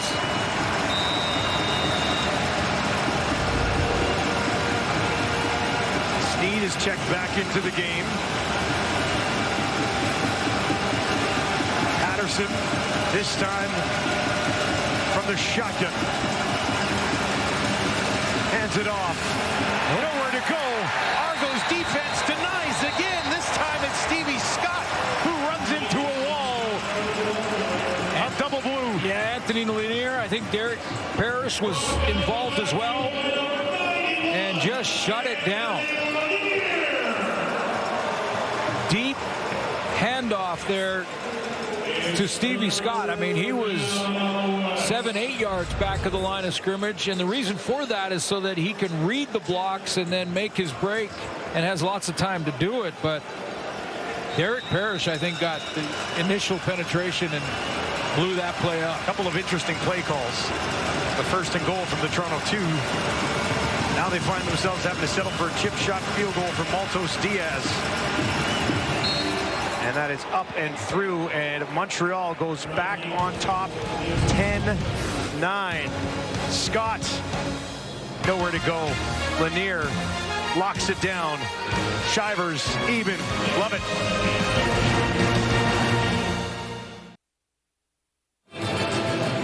Welcome back to BMO, where we're going to send it back down the sidelines where Luke Wilson has another one of the Overdrive boys.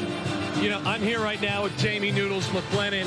Over 250 NHL games, a distinguished hockey analyst, but your biggest achievement might have been the Canadian Football League not letting Commonwealth Stadium burn down. I saved Commonwealth Stadium. I grew up in Edmonton. My dear friend, Dwayne Rendrusiak, the equipment manager for the Edmonton Eskimos at the time, now the Elks, and Robbie Strecker would hire me every summer, 2 weeks of training camp. I worked with Joey Moss. I would do the laundry. I was the laundry boy. So I'd bring the laundry back to Commonwealth Stadium. The dryer explodes. I walk in, there's a big fire. It hits me because it's rolling around. The laundry hits me. I have to stop, drop, and roll. After I stop, drop, and roll, I run, call 911, and then I hook up a garden hose, and I battled that thing.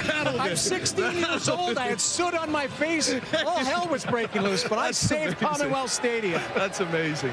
Luke, did you ever save a stadium? Like, that's a tough story to tell there. Like, there's no way. I just want to say Elks fans seem to appreciate, next time they go to Commonwealth, appreciate Jamie Noodles McLennan for saving the stadium. Absolute legend. Absolute legend. Did you know that Jamie McLennan, I believe, is still technically suspended in the National Hockey League? Got suspended, retired. If he decided to have a comeback, he'd have to serve a suspension. I absolutely love it. Now I want to see the clip. Like, how did he get suspended? I want to know if there was a small little fire, and over the years it's become, the dryer was on fire and it was rolling towards me and I caught fire. Need somebody here to catch fire offensively tonight. Nothing yet. Daggy dumps it off to his running back, who's wrapped up immediately by Beverett. Then Dequoy comes in to help out, and it's another third down. Great having the Overdrive guys here, though, for this game tonight. And if you're just joining us, Overdrive actually did their show here at BMO tonight. Had some great guests on. More the merrier at BMO. Talked a lot of football, on the business of football. Great to have them here.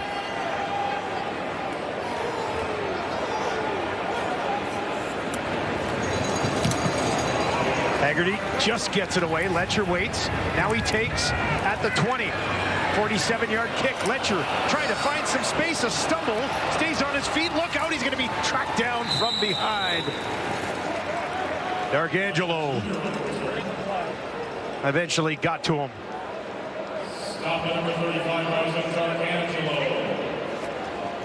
And the fourth quarter looms here at BMO with the Argos having lost twice. Toronto number 49, before the ball was kicked.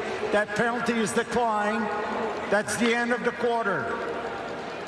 Argos have already lost twice to the Alouettes this season. They'll look to change that in the fourth.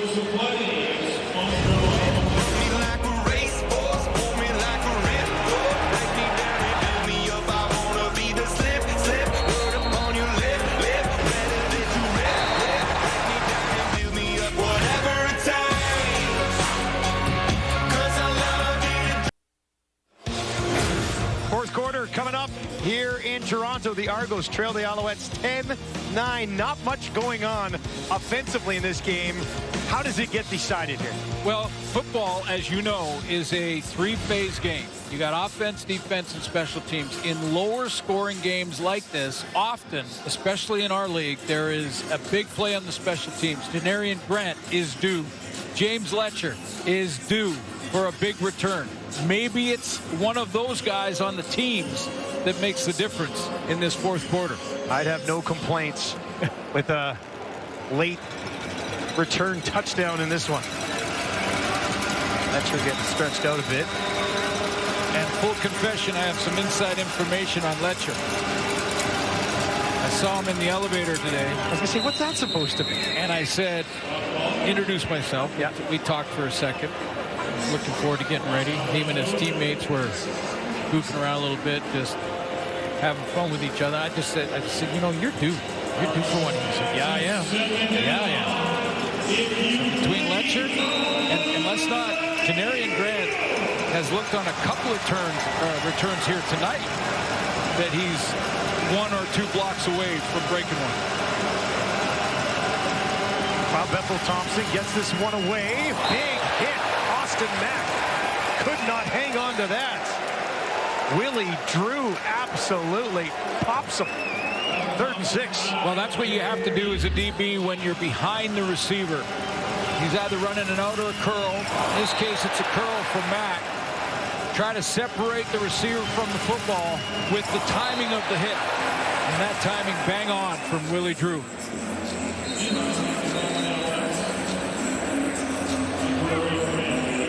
Drew, 25 years old, out of Virginia State.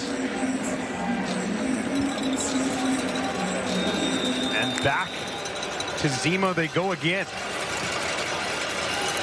Denarian Grant staring this one down in the distance. Ungerer is back there as well. And they're going to kick it away from Grant. That doesn't help your theory, Seuss. Unless Ungerer's got something up his sleeve.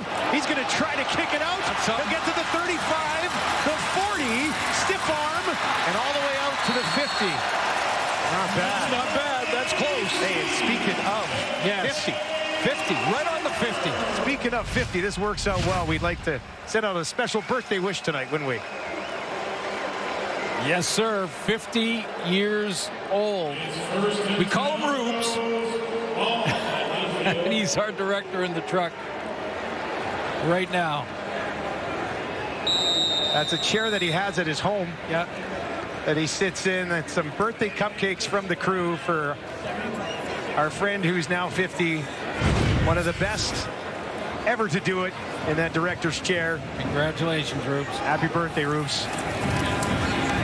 Big 5-0.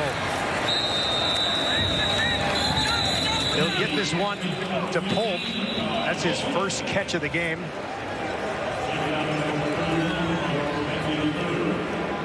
And we'll see if they maybe can activate him a little bit. But look at the response from Polk and just his, again, Rubes tightening in on that shot was excellent on his reaction, almost like this receiving corps is getting a little frustrated. That was a total it's about time look, wasn't it? And he's still got a little bit of it as he goes back out for this play.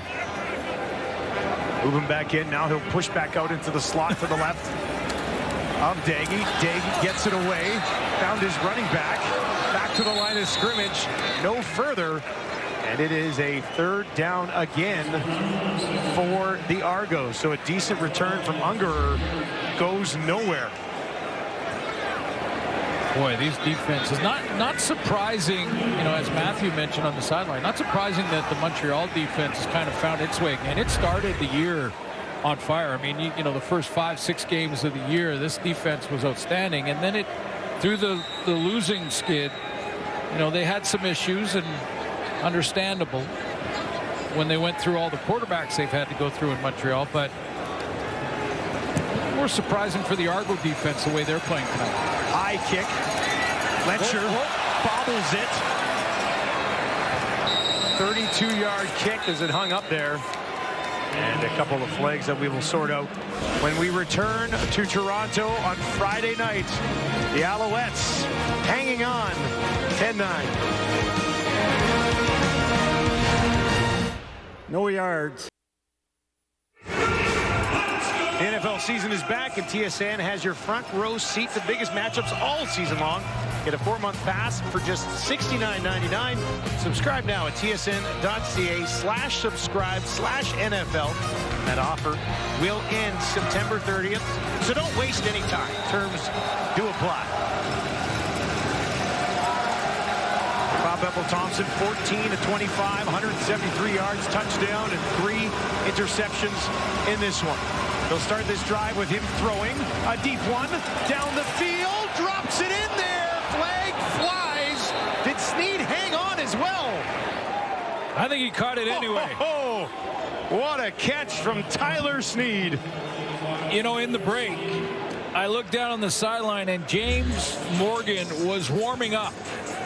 Defensive pass interference. Toronto, that penalty is declined. The result of the play is a catch.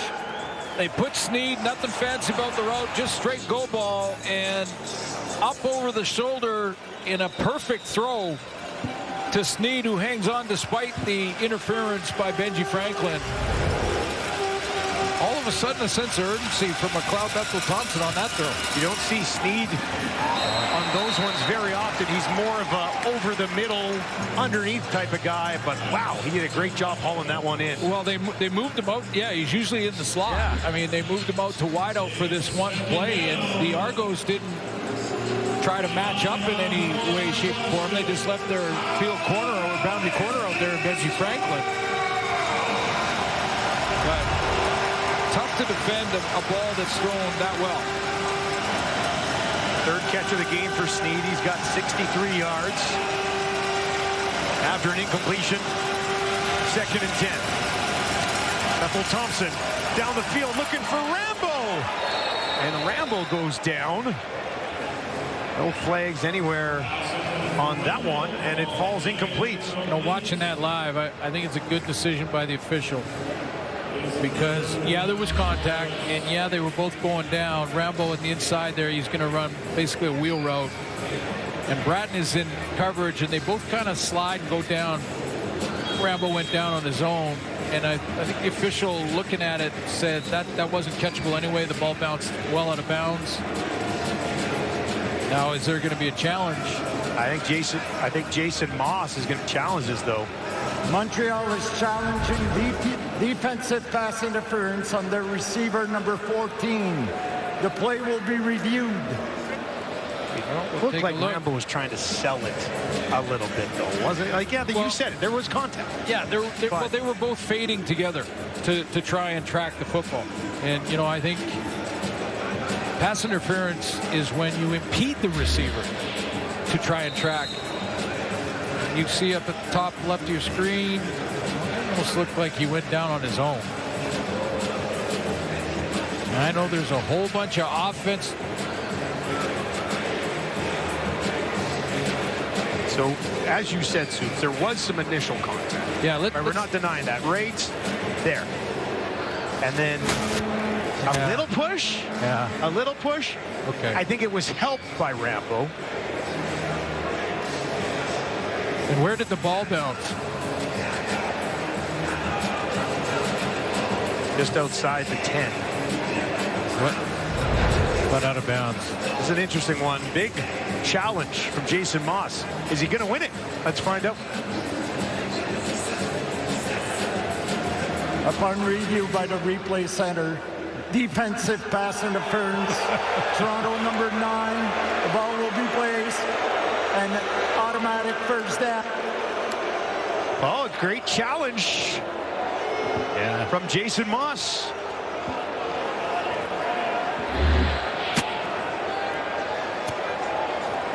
Rambo's trying to push the arm down. Bratton's trying to push to maintain contact. Rambo goes down. I didn't see. I don't know. Okay. 27-yard gain on the penalty. Back inside the red zone goes MBT and the Alouettes offense. And they finish something here. Pressure in his face. Jumps as he throws. And a flag flies on the near sideline. Illegal contact and receiver. Toronto number 23. We're going to go after distance to the goal. Automatic first down. Benji Franklin. Well, Franklin's going to make an argument here from Rambo. He's going to step up here and that he's in the 5-yard zone. I think the official is saying it's illegal contact because it was from the side. You got to be square up on the receiver to make that contact. You can do it inside of 5. You can stop him in his tracks, in fact, inside of 5 yards. But you have to be square up. And I think that was from the side, and that's why that call and that flag came out. Dinwiddie won't challenge that one. Just over 10 minutes remaining in the game. 1st and goal from the Toronto Lakes. They'll hand it off. Stevie Scott trying to push ahead, and he's held onto and taken down by Anthony Lanier. That's a big pass interference call. Big in a 1-point game. That's been a defensive battle. Put the ball inside the 10. here. There wasn't much defensive help in behind him as Stevie Scott got by. Try it again. 2nd and goal. The Argo 5. Rambo. Sneed. Slide over in the slot to the right for MBT. Looks in that direction. Throws in that direction. Drops it in there. Touchdown. Tyler Sneed. And the Alouettes extend their lead to 7.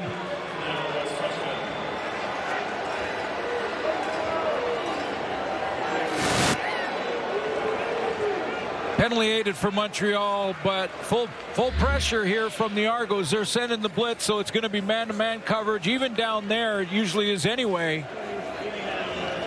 This complementary routes to the right side of the formation, an out route combined with a post behind it. The post was to Sneed for the touchdown. They will go for 2. Already leading by 7. They'll look to push it to 9. Sneed in the slot to the left. MBT throws it, going up and getting it is Mack, working against Franklin. And Montreal now leads Toronto 18-9. It's a 6-play, 89-yard drive. Took just over 2 minutes and ends in the hands of Tyler Sneed in his 4th touchdown of the year.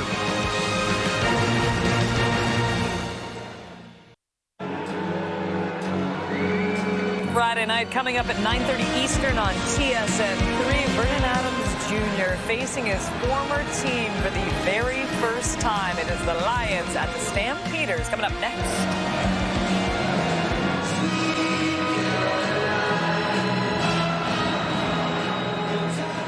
That's a great second half of a Friday night double dip. Big game out in the West. Big one here in the East right now that the Alouettes control. This will be taken just outside the 10. Back Mahan brings it back and returns it outside the 35. Let's take another look at that touchdown drive that ended in the hands of Tyler Sneed. Yeah, I said penalty aided, but let's not take anything away from this big play that got the drive going, and a nice catch by Sneed when he was well covered by Benji Franklin. And when you take a look at the pass interference on Bratton, okay, that puts it inside the 10. Don't necessarily agree, but Sneed finishes it off. That's the 2-point play to Austin Mack. So now a Toronto offense that has only generated 3 field goals in this game has to find a way to get something going, trailing by 9. And an injured Alouette down on the field. That's Lorenzo Burns. Yeah, that's big. He's up and walking off.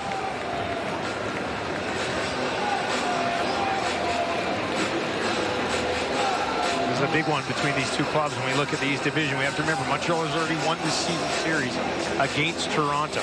So Montreal holds the tiebreaker. That's why tonight is so big. Significant amount of separation. And Toronto has to finish ahead of Montreal. So this is a big one for the Argos if they can't find a way to come back here. Well, they've defied some odds of late. The Argos gave up over 30 points 3 straight games and won. Yards in the second half are 150 to 14 in favor of Montreal. That is laid up there, and going up and getting it was Polk. Highlight reel stuff for just his second catch of the ball game. And the best throw by Jared Daggy all night to get him on that outside cut on a corner.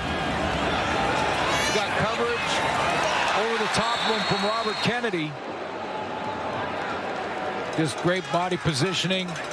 Kept that foot in bounds. 27-yard strike to Polk.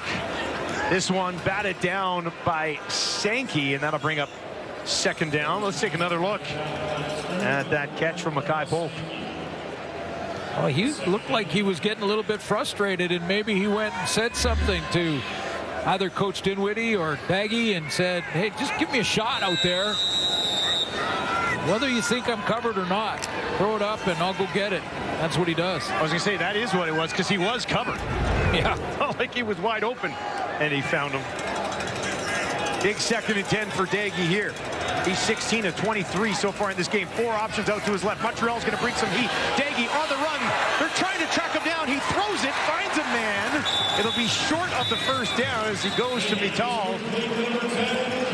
Pretty good spot, Argo spot here. That is a pretty good Argo spot. I was going to say it looked like Vital had it around the 40, but they're going to be at the 38. Montreal.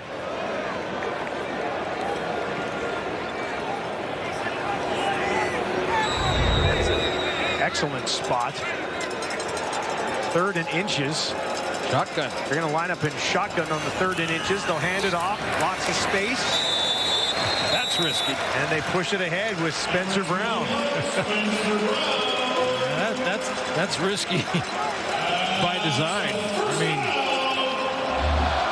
let's take a look at the play. First of all, I thought Vital's feet were right at the 40, and he got hit immediately. And they gave him the spot. Yeah, that was like 2 yards ahead.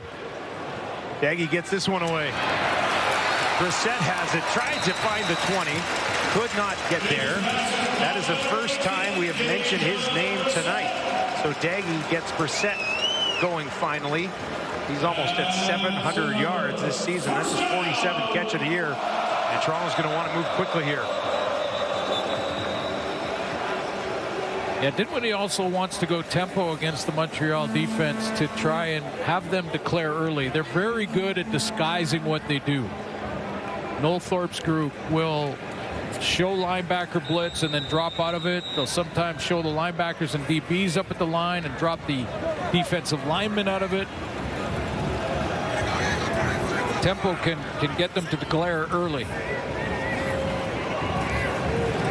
Daggy with Brissett, Vital to his left. Throws in that direction. And Brissett has his 2nd catch of this drive. Beverett makes the tackle as time ticks down towards 6 minutes. Well, they need 2 scores, so they get stopped here. They take a field goal. Exactly. Try to play some defense. You need both. Defense has played pretty well all night long. Daggy looking for 4 more here. Montreal shows pressure. They'll send 5. Daggy looks to his left, throws to his left, drops it in there for Herslow, who is working against Burns, and that is a first down for Toronto. Oh, it was Ungerer who held on to that one. Again, well-covered receiver and Ungerer. And Daggy just has a little bit of a throwing lane. He has to adjust his throwing motion a little bit with the pressure right beside him. A big one on 2nd down. 1st and goal from that Montreal 6. Alouettes send a bunch. Daggy has to get rid of it quickly. Laying out on the far side was Polk. And they're going to mark him down at the 1. He said something. He went in there and said something. It's time. Just give me not well. They ruled that a catch. Jason Moss would have to challenge it. Challenge flag is on the field. Moss didn't waste any time on that one. Montreal is challenging the ruling of the previous play. They believe the pass was incomplete. The play will be reviewed. I think we got a pretty good look for you at this one.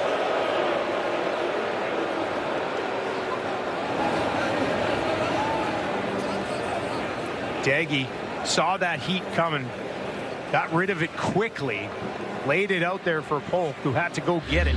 Let's give you a couple looks at what's being challenged right now.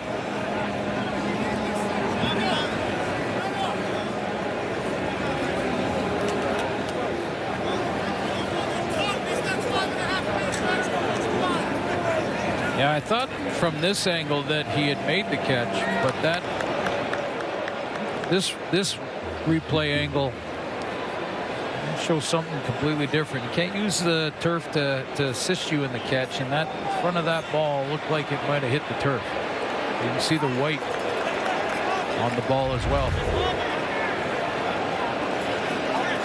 It might have been assisted by the ground. Mackay Polk's telling us a lot by his expression tonight. All right, let's find out what the ruling is. Upon review by the replay center, the ruling of field is overturned to an incomplete pass. It will be second down. Argo fans not happy. Oh, I think they got this call right, though. He has it there, but he has to survive the ground, keep it off the turf. I mean, there's evidence on the ball. A little bit of a twist maybe there as he landed. So they'll go second and goal from the Montreal 6. Can Daggy find a way to finish? He's got trips down to the right. Now they'll bring a man around. That's Grant. Pressure in his face. Daggy on the run. Throws to the end zone. Wide open. Who else? Herslow got it again. 6 games in a row. And Toronto has life with just over 5 to play. Didn't catch the number live, but there was one Montreal Alouette defender that had a chance to cut this play off on the reverse, and the bootleg out of there. See all the misdirection. Here's the bootleg. I think it was Najee Murray who had a chance at contain and just took a bit of a bad angle inside, and Murray got caught. Good job, Eric. Daggy got outside and found Herslow. Argonauts knocks it through, and we've got a 2-point game at BMO. A 9-play, 75-yard drive that took exactly 4 minutes. And it's the 9th touchdown of the year for Jake Herslow. Daggy's fired up.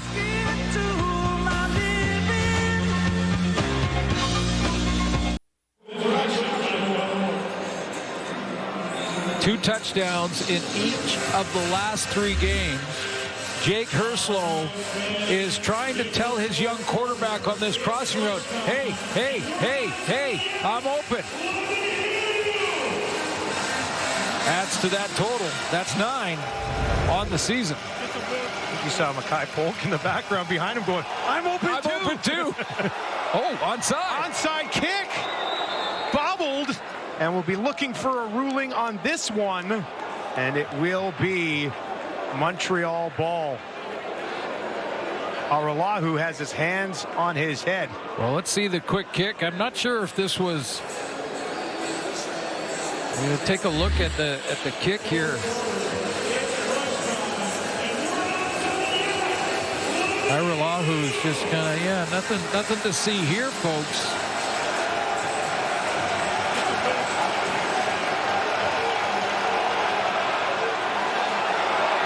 They had one guy over there to try and recover it.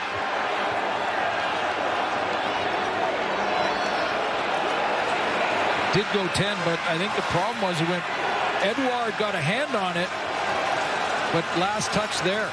Toronto is down. All the Argo players are saying it should be their ball. They're furious because they're saying. Well, Joshua Archibald touched it on its way out. Upon automatic review by the replay center, the Montreal player was still in bounds when he pushed the ball out of bounds. Therefore, first down Montreal.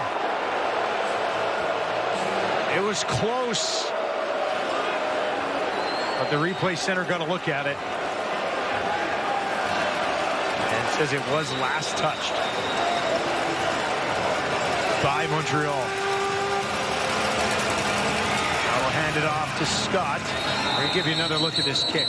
John Edouard, I think, is the cover guy who had a chance at it. And had he knocked it out. Timer, please reset. Wow.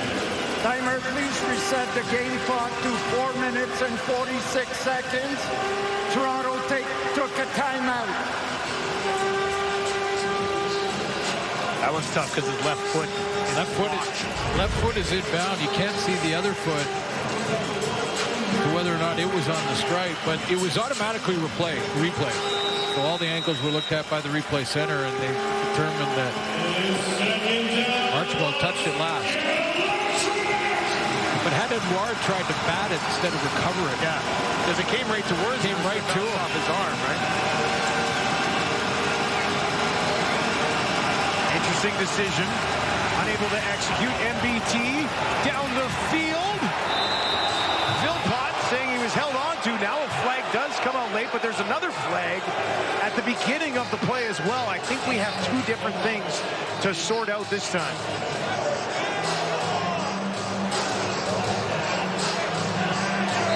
Well, Willie Drew, I believe, was in coverage on Philpott. We'll take a look at that again.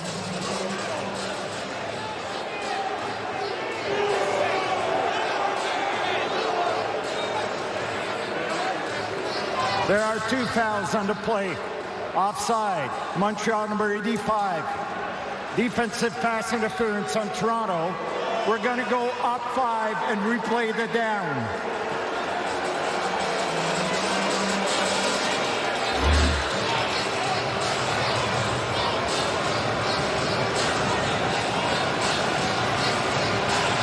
Correction, it will be a first down for Montreal. Up 5 yards gives Montreal the first down, which is what Andre was correcting there. So it'll be 1st and 10 from the Toronto 44. Back to Scott again. Broke one tackle. Stays on his feet. He's got a first down just outside the 30. He wants the ball a little bit more, doesn't he? Well, every running back does. He's been pretty adamant about it a couple times tonight, though. It's like I say about receivers. They're open all night. Like the convenience stores, and running backs are the same. They want to eat. They just, every time they get a 10-yarder, they're over at the coach looking at him saying, just give me the ball. Scott got about 3 more yards with McManus hanging off his back.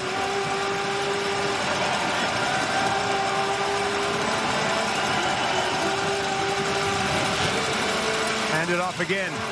Scott trying to push it ahead. Decent pickup on first down as that clock ticks down towards 3.5 minutes. Interesting decision by Ryan Dinwiddie to go for that trick onside play with that much time left. And your defense have been playing pretty well. I mean, you could have kicked it deep, played deep, got the ball back. Well, I'm not giving him an alibi, and I'm sure that a lot of people will talk about that as to whether or not that was a good or bad decision, but the element of surprise was certainly part of that. It wasn't like we're lining up for an onside, put your hands team out there, and this is what we're going to do with 4.5, 5 minutes to go. Might even been 6. Argo said 5. MBT trying to stay in the pocket. And he's able to dump it off to Sibasu. Got about half of what they needed, and that takes us inside 3 minutes at BMO. It's the Alouettes with the ball and the lead.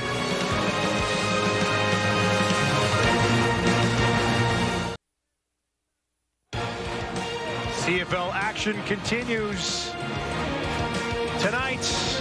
A big one, too, between the Lions and the Stampeders. 7:30 Eastern, 6:30 Pacific. Nathan Rourke's been on a roll. The Calgary Stampeders get their receivers back and healthy. Oh, that's going to be a beauty.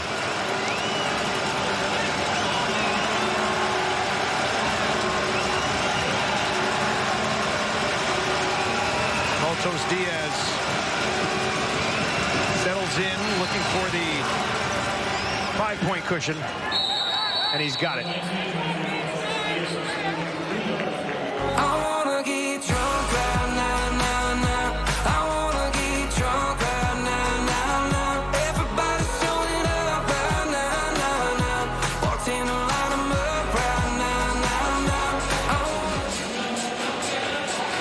All right, so Montreal with a small cushion, 2.5 to play. And the Argos about to get the ball back. There is a flag sitting on the field just inside the 30. Misconduct penalty, Montreal number 61, 10-yard penalty.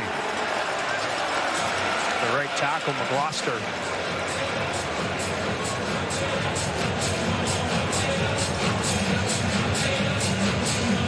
Moss was very surprised by this. I think you saw him say, how long after the play was this? Yeah. little bit of a scrum and some talking going on. There's McCloster. Saying something, there it is. Something he said. Officials, in fairness, the officials there, they were breaking them up and probably could have thrown a flag earlier. Let it go for a little bit. Let it go and just said, wait, stop, and then finally said something.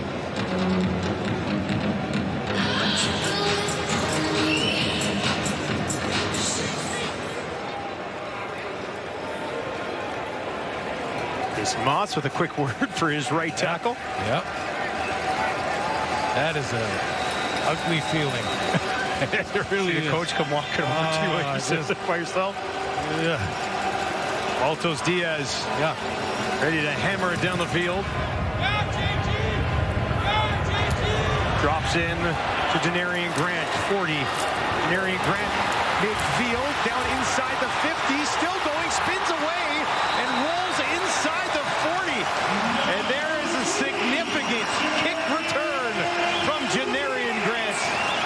Sometimes these one-possession games, it's the special teams, it's that phase, especially with these returners, that can be the difference makers. Now, can the third-string quarterback in Jared Deggy capitalize? He did last week. Yes, he did. Led a game-winning drive last week. This is a 50-yard return. The drive starts on the Montreal 40, and Toronto certainly in business. They need a major. They'll clear everybody out. Deggy looks over the middle, throws over the middle, and that is broken up. Quick close on that ball from Najee Murray. And that quiets the crowd here at BMO. Good timing, but Nagy doesn't really have to throw it to the sticks here. I mean, they're gonna 3 down time now. He went 3 of 6 on that closing drive against Edmonton last week to set up the walk-off winning field goal. Field goal not going to cut it here at home tonight. Deggy. Perslow trying to get away. Burns hangs on. Ball briefly popped out, but Perslow gathered it back up, and that will bring up 3rd down. You know, you're flirting with it at 2:14. I don't know that there's enough time. I think you got to go here. That's what they're going to do. 3 receivers to the wide side right for Daggy. How many are Montreal going to send here defensively? Just 3. Daggy, far side, held on to. Polk does it again with Sutton all over him. 1st down, Argos. Yeah, and props to Jared Daggy on this throw because, yeah, it's a pretty high percentage throw. It's an out route on time. But he waits that extra second to allow Polk a little bit of separation. Fresh set from the Montreal 27. And they come. Daggy on the run to his right. Heaves it down the field. Incomplete. Felt that pressure and just threw it away. Saves time 2. Immediately stopped the clock. Didn't take the loss. Lots of time left in this ball game. 2nd and 10 for Daggy. He's 23 of 33. He's thrown the ball 33 times in his 2nd CFL start. So if you're Montreal and Noel Thorpe, thinking blitz or show blitz and drop. It's a 2nd and 10 situation. Alouettes coming. Gonna bring some heat. Daggy on the run again. Gets it away, found a man. It's Brissett, broke a couple of tackles. Ugawak eventually finishes him off, and that'll be 3rd down. And they are bringing out the field goal team. Really? With 1:41 on the clock. So at 2, okay. At 2:21 and 3rd down, they're not kicking the field goal. Would have been deeper one, obviously. A little bit, but not significant enough to think that you wouldn't make it. I mean, that's... You don't like it, do you? No, that's a little surprising. I mean, if you're going to do that with the strategy and get your defense out to get one more stop, why not do it at 2:21? Why are you doing it at 1:34? You're asking fair questions here, Sis. I don't know if you're going to get much of an argument from me. Because what would it have been? It would have been inside 50. Yeah. It would have been, what, like 45-yarder maybe? Well, I don't even think it was that long. Argonauts been, I mean, he missed one tonight, but he's been at 90% this year and coming off a game with a walk-off field goal. And I just, you know, if the strategy is you believe in your defense to get one more, now they're going to try the onside. It looks like they're organizing to try an onside kick. It would have been about a 41 or 42-yarder if they decided to go a little bit earlier, which is very much makeable. Right in his Montreal, who's a 90% guy on the year. In his wheelhouse. See, and if you do it at 2:21, which was about the time, correct?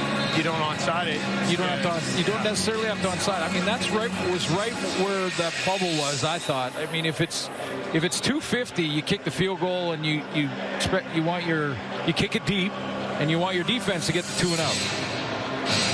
At 2:20, you might have to try an onside kick, but I don't know.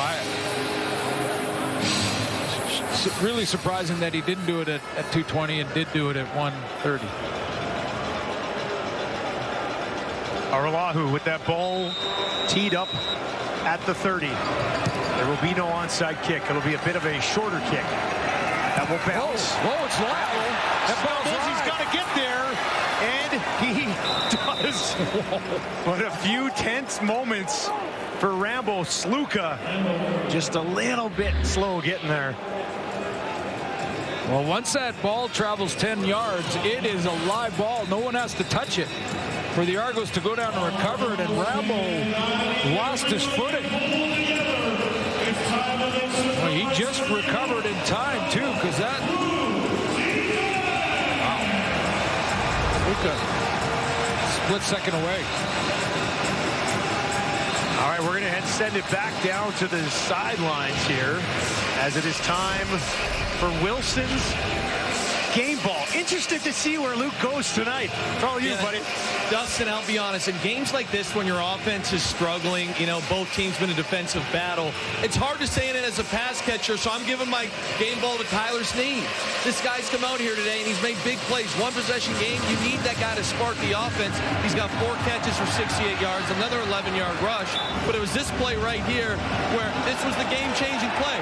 They went to him, it's a great throw, it's an unbelievable catch, and then he finishes it off with a touchdown, a little sliding catch in the end zone. Again, it's just been a gritty performance. It's been tough all night for both offenses. I thought Tyler Snead's really stayed in and battled for his team. Luke, I thought you were going to give it to O-Dog. I think I should give it to Noodles after he saved. That was the first time I heard that story about Commonwealth. Yeah. Well, he saved Commonwealth. Noodles. Yeah. Noodles might be the real game MVP. Luke, what'd you think of the decision there to take that field goal instead of keep driving?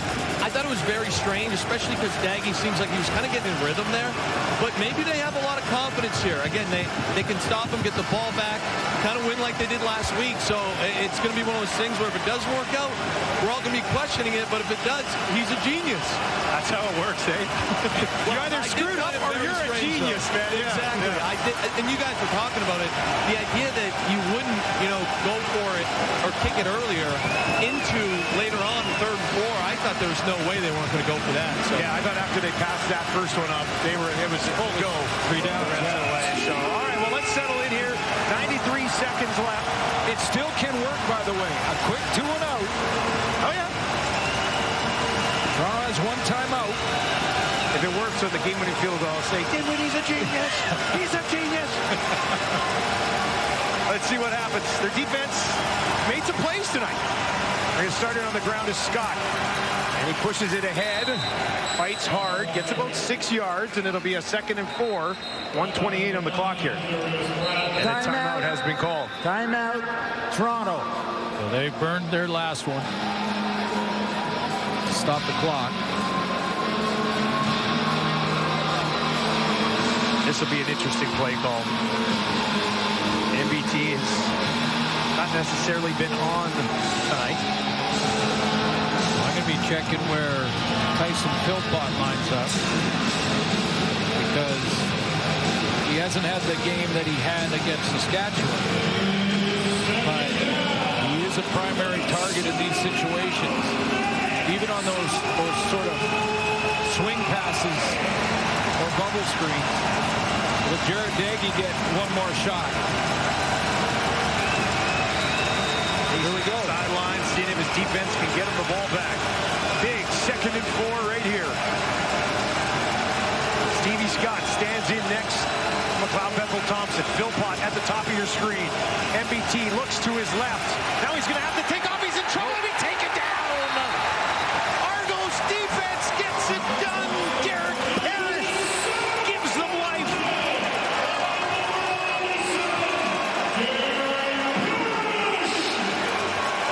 Had Philpott on a crossing route right in front of McLeod Bethel Thompson, but the pass rush flushed him to the left, and when it flushed him to the left, he lost Philpott that was coming around here. Looked like it was designed to hit him right around 5 or 6 yards and move the chains, but when he got flushed to the left, he lost Philpott. Parrish brings him down. 4th sack of the night for the Argos defense. This will be kicked away with about a minute left.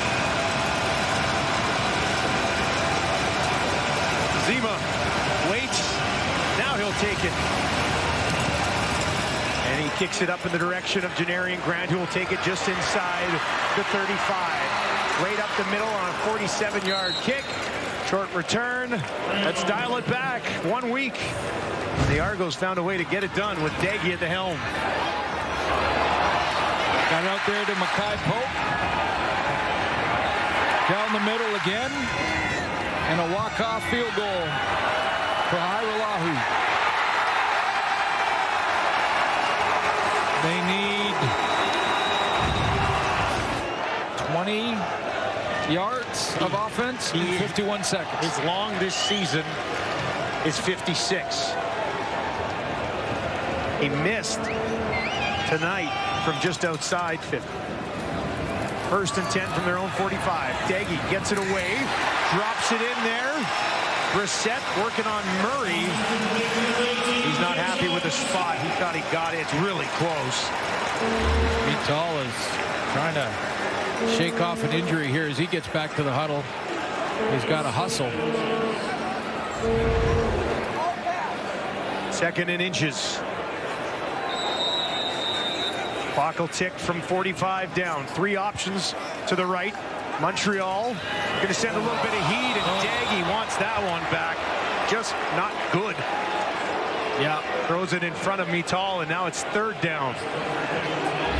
Well, they know they can get it, but the enemy is not getting the first down here. It's the clock.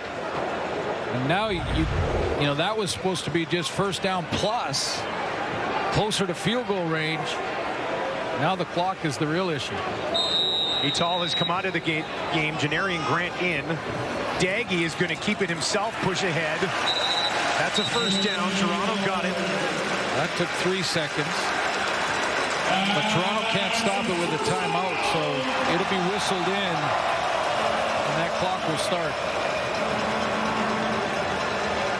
Both teams are allowed to make their substitutions. And Mital has come back into the game here for the Argos. He's in the slot. Unger at the bottom of your screen. Herslow up at the top. And they're going to hand it off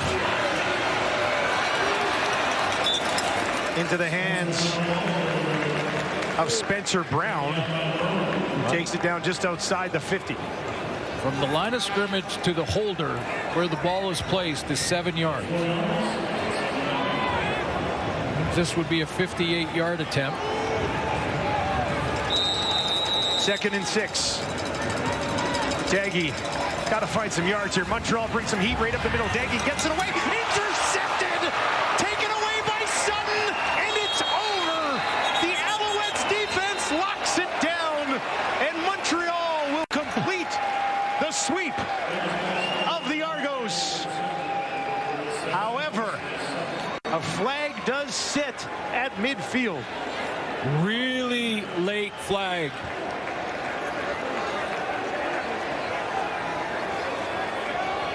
What is this?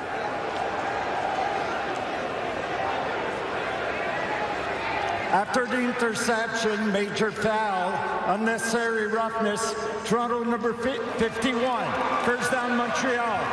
Yeah, it had nothing to do with the play. It was well after the fact. Interception stands. Game over. No magic from Daggy tonight. Polk wanted a call. Well, here's Polk on the inside route. And he thought he got pulled. Dinwiddie does not have a timeout. Cloud Bethel Thompson will have his third win as the starting quarterback of the Alouettes this season. You know I got it in. Let's give you another look at this. And that's the other thing, we didn't look to that he secured it. Little rub route, and Sutton comes up with a game-winning interception. Montreal Alouettes, they have a stranglehold on second in the East now. Yeah, just got a little bit of separation, and remember now not only have the season series with the Argos, but they have now swept the Argos and are looking at home field. Lots of football to be played, though. Well, it wasn't a pretty one tonight, but the Montreal Alouettes overcome 3 interceptions from McLeod Bethel Thompson. Their defense steps up in a big way and comes away with a 21-19 victory in Toronto.